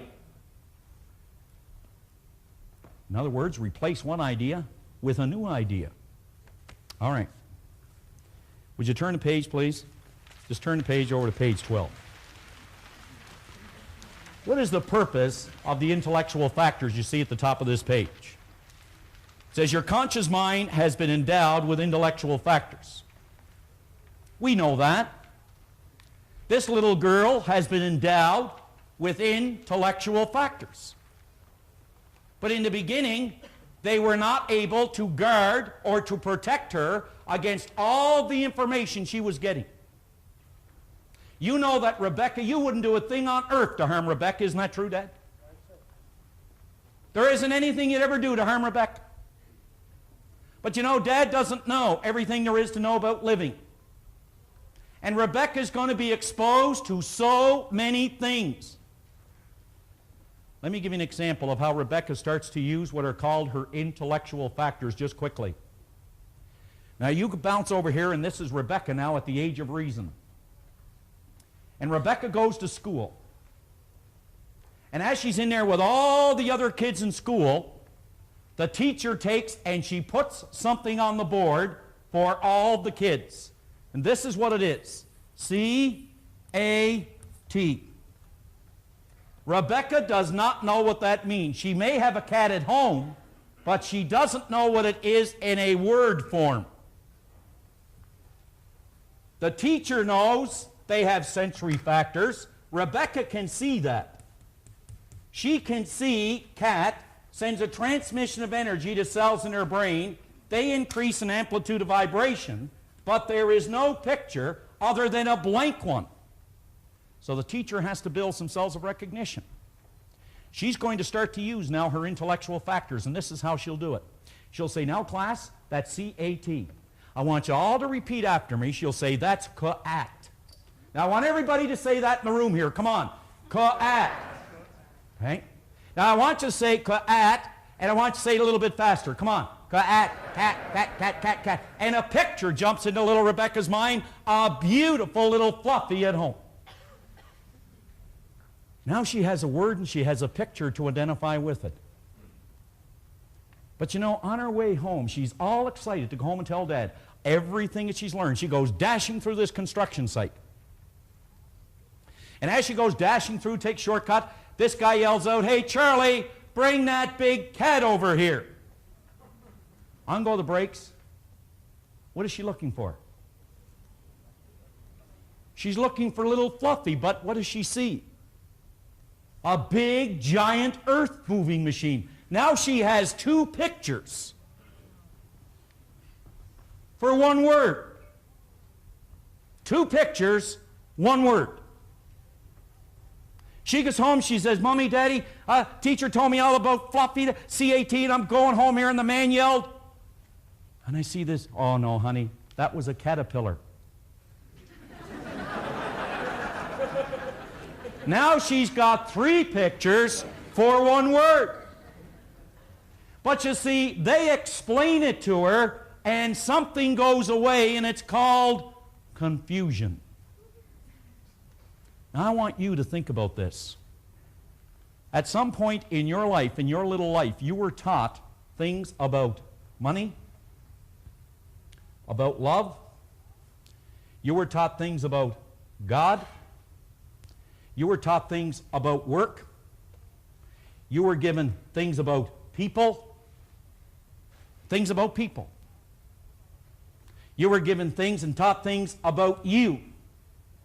Never measure up. Never amount to anything. You're just like your mother or your father. You're just like your uncle. You can't trust anybody. All red-headed people have bad tempers. Now, if you ever met Bob, you know that's not true.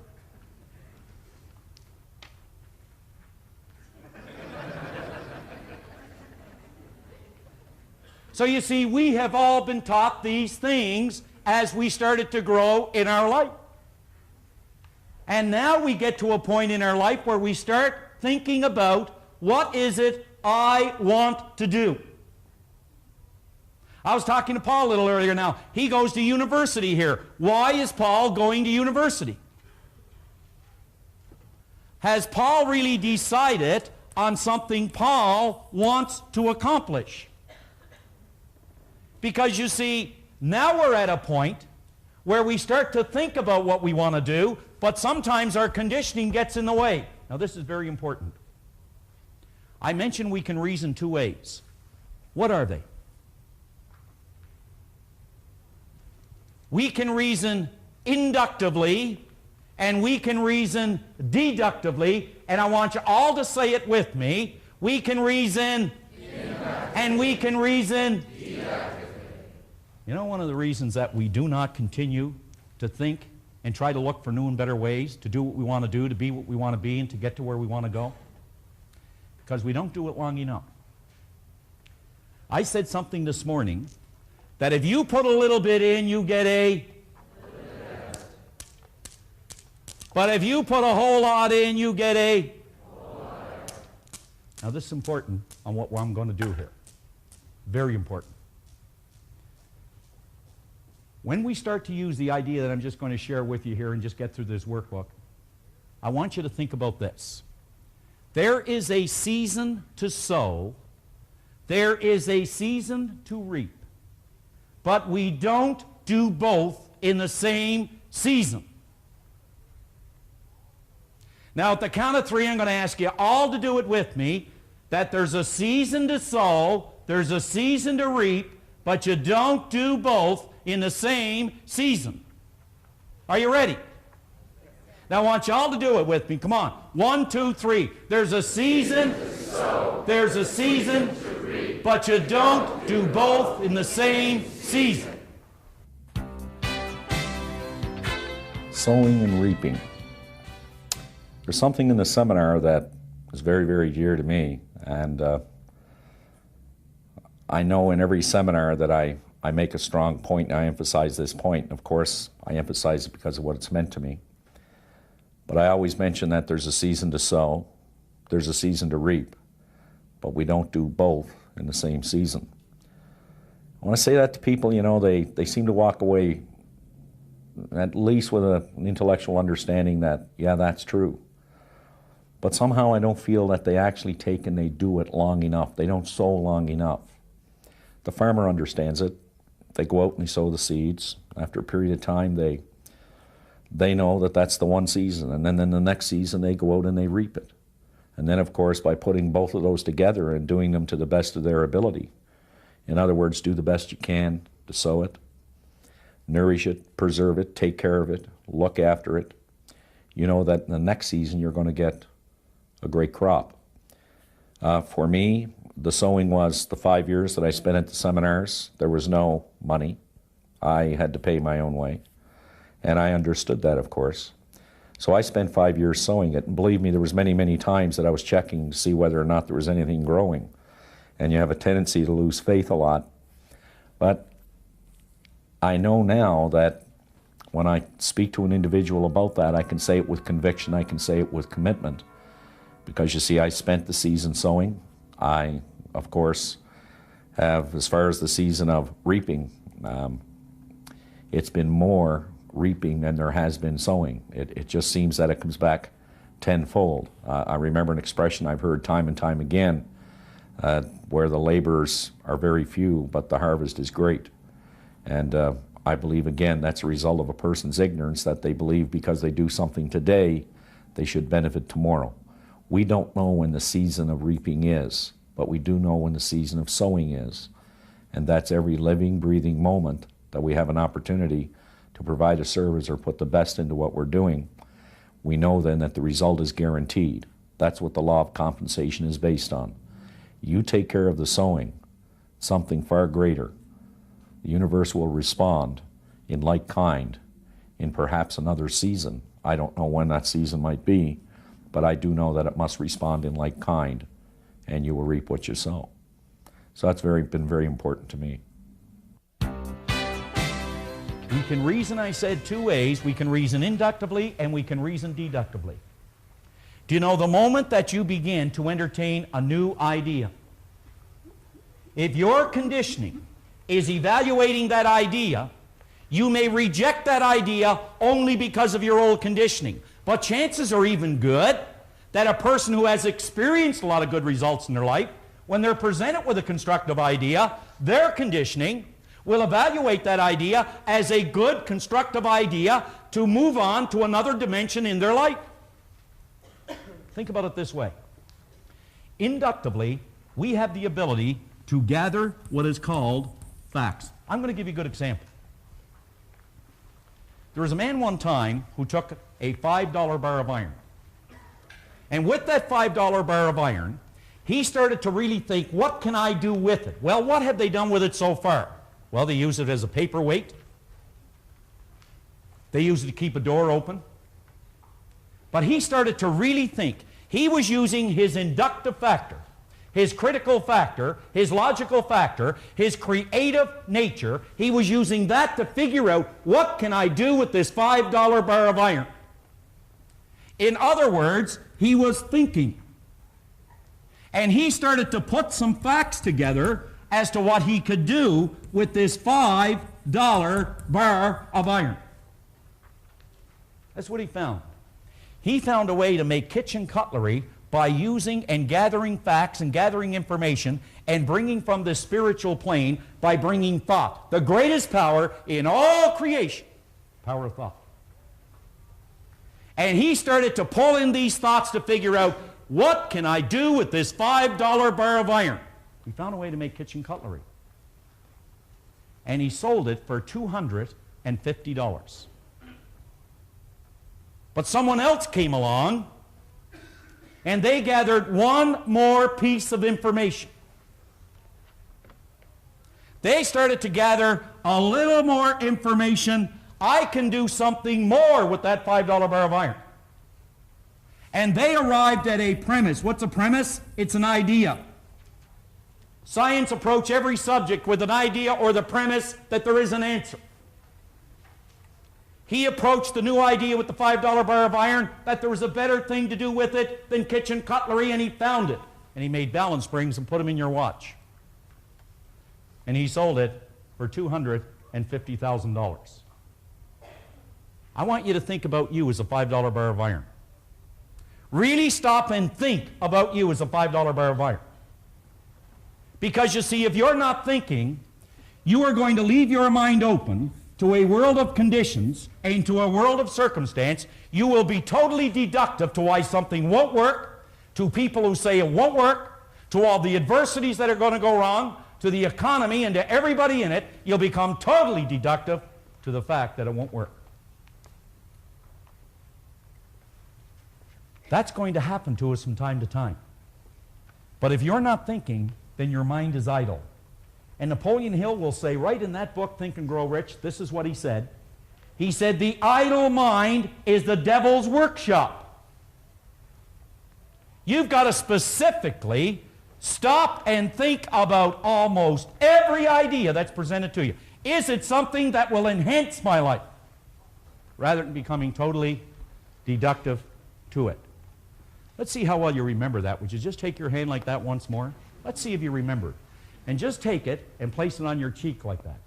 Now, where's your cheek? Oh, some of you were going right along with me there, weren't you? All right.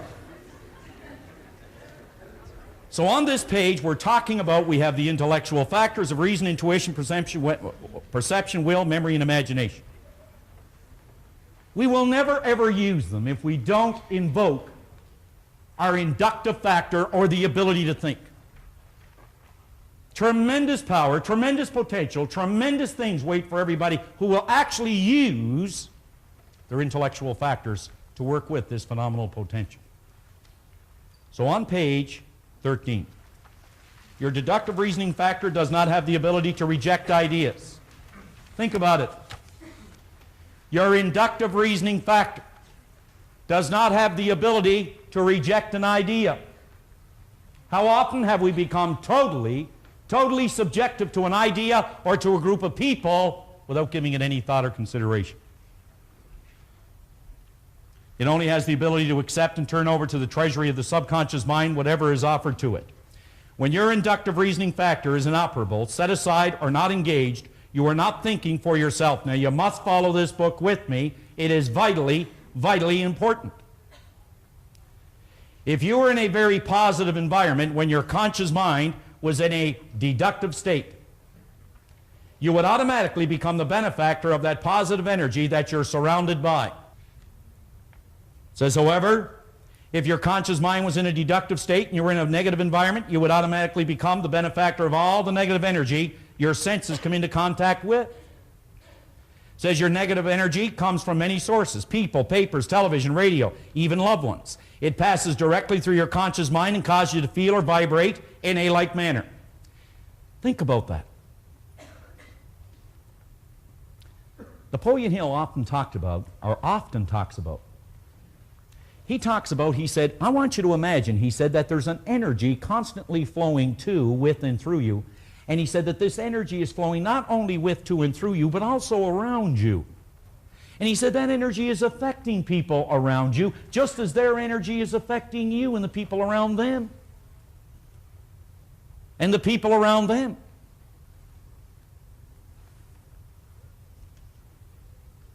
A person who is continually in a negative environment and whose consciousness is deductive will very quickly become a product of that environment. What is meant by if their consciousness is deductive?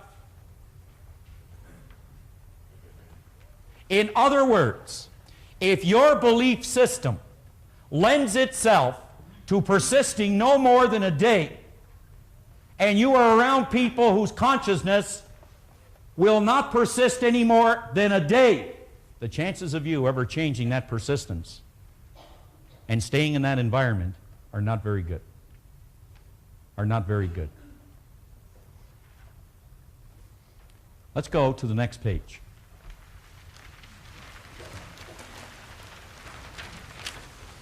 The inductive reasoning factor. At the top, your inductive reasoning factor is your thinker. It is referred to in some circles as the critical or analytical factor. This is the part of your personality that actually separates you from all the rest of the animal kingdom, and it gives you dominion over your world. Do you remember something over there in Genesis 1:26? What did it say? You were given dominion over what? The fowl of the air, the fish of the sea, and everything that creepeth on the earth. Do you think they referred to everything other than your results? Did they mean, Dan, everything but your income? Did they mean everything but your happiness? Did they mean everything but your health? We don't have time to go into the story, but I could tell you a story about health just as far as my own family is concerned about Maureen, who was very, very ill at one time. But she refused to give in to a life-threatening illness. She wouldn't become deductive to the fact that she could not become healthy again. She thought of all the reasons why she could, and all the reasons how she was going to.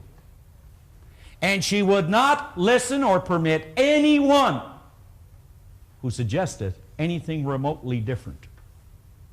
Anything remotely different than what she wanted to be, what she wanted to do, where she wanted to go. She wouldn't accept it. She wouldn't accept it. This is the part of your personality that actually separates you from the rest of the animal kingdom and gives you dominion over. Properly developed and applied, your inductive reasoning factor will turn you on and turn you into an excellent channel for creative energy to flow through. At the present time, presently, you are vibrating in a notion of magnificent thought and energy. We'll be getting into that a lot more tomorrow. But I want you to imagine yourself for a moment, if you could. Just stop and think. Like, just close your eyes for a moment. Go ahead and do that. Just close your eyes. Everyone close their eyes. And just imagine yourself living in this ocean of motion. Just imagine it, picture it. You see this tremendous, tremendous mind stuff, an intelligence, if you will. Just imagine it. You're plugging into it. Right now you're doing that. You're plugging into it. And you are drawing from it right now. As you stop and think, as you can see it, you are actually drawing from it, pulling from it. Do you know that of all the good of this universe were poured over each person in this room, the only amount of that good that you can have is yours only by right of your consciousness. The only amount you can have is the amount you're able to understand. You can only have what is yours by right of consciousness. Let's continue in the book.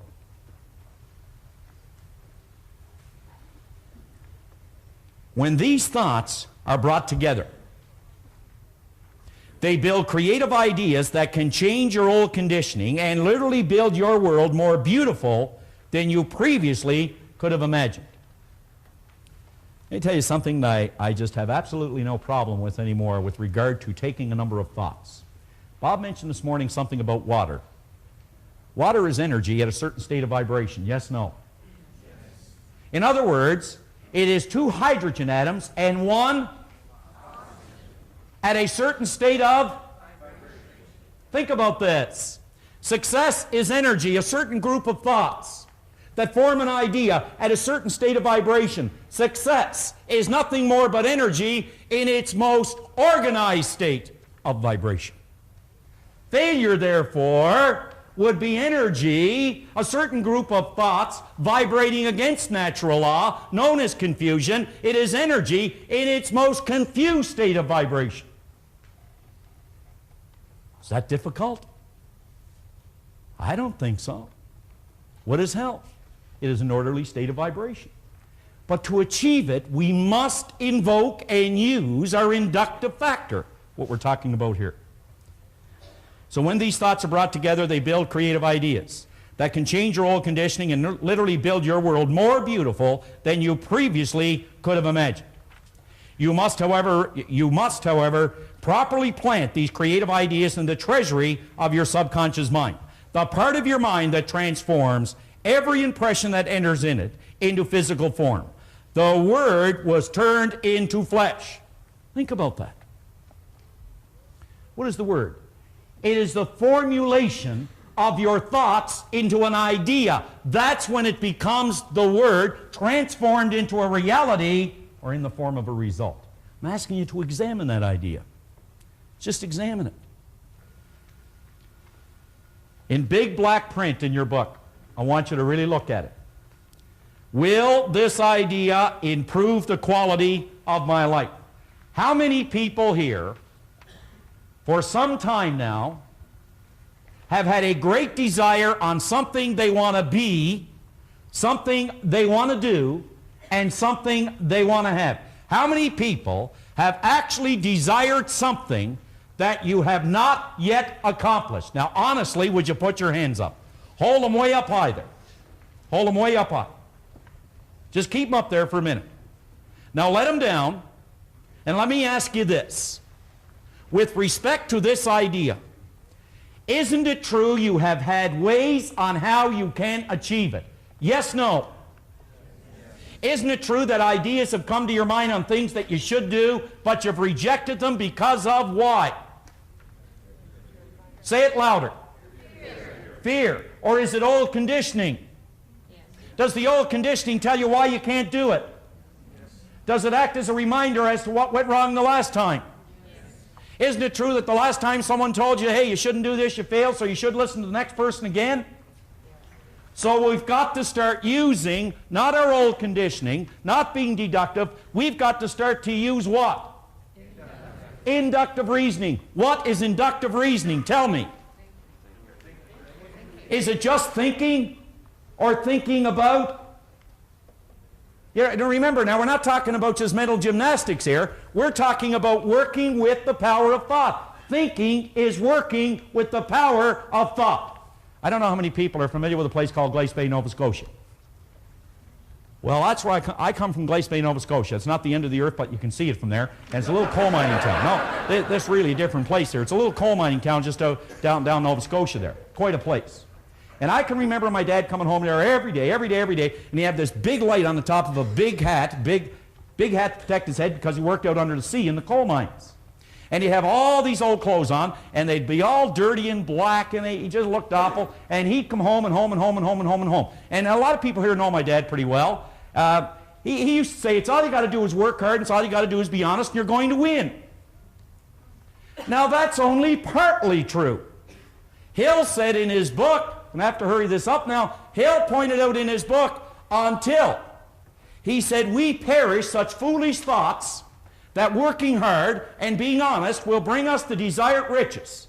He said we'll never change the result until we learn that we must invoke, implement, become aware of. He said this power of thought, and it's only reached, he said, through the inductive factor or through the ability to think.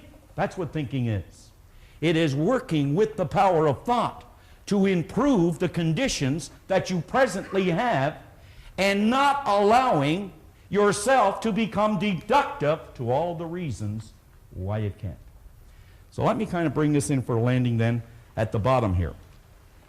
If when an idea enters your mind, and it's happening all the time at a fraction of a second, the answer to the above question is yes, then the idea is very likely good for you.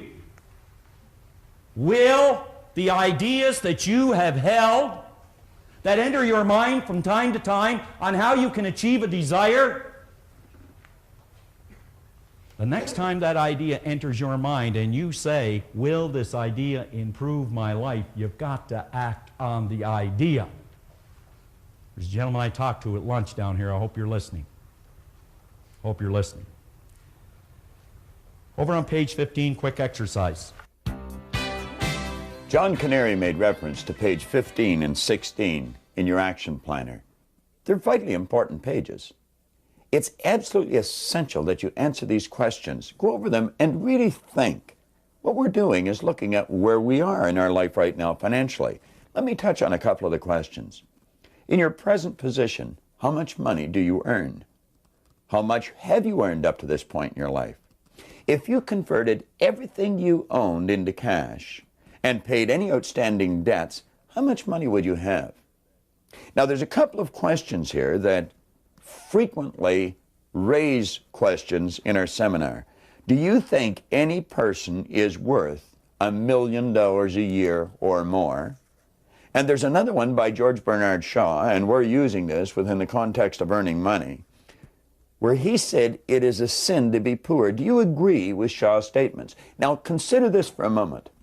If money is reward we receive for service rendered, and we render a lot of service, it would necessarily follow that we would be worth a lot of money.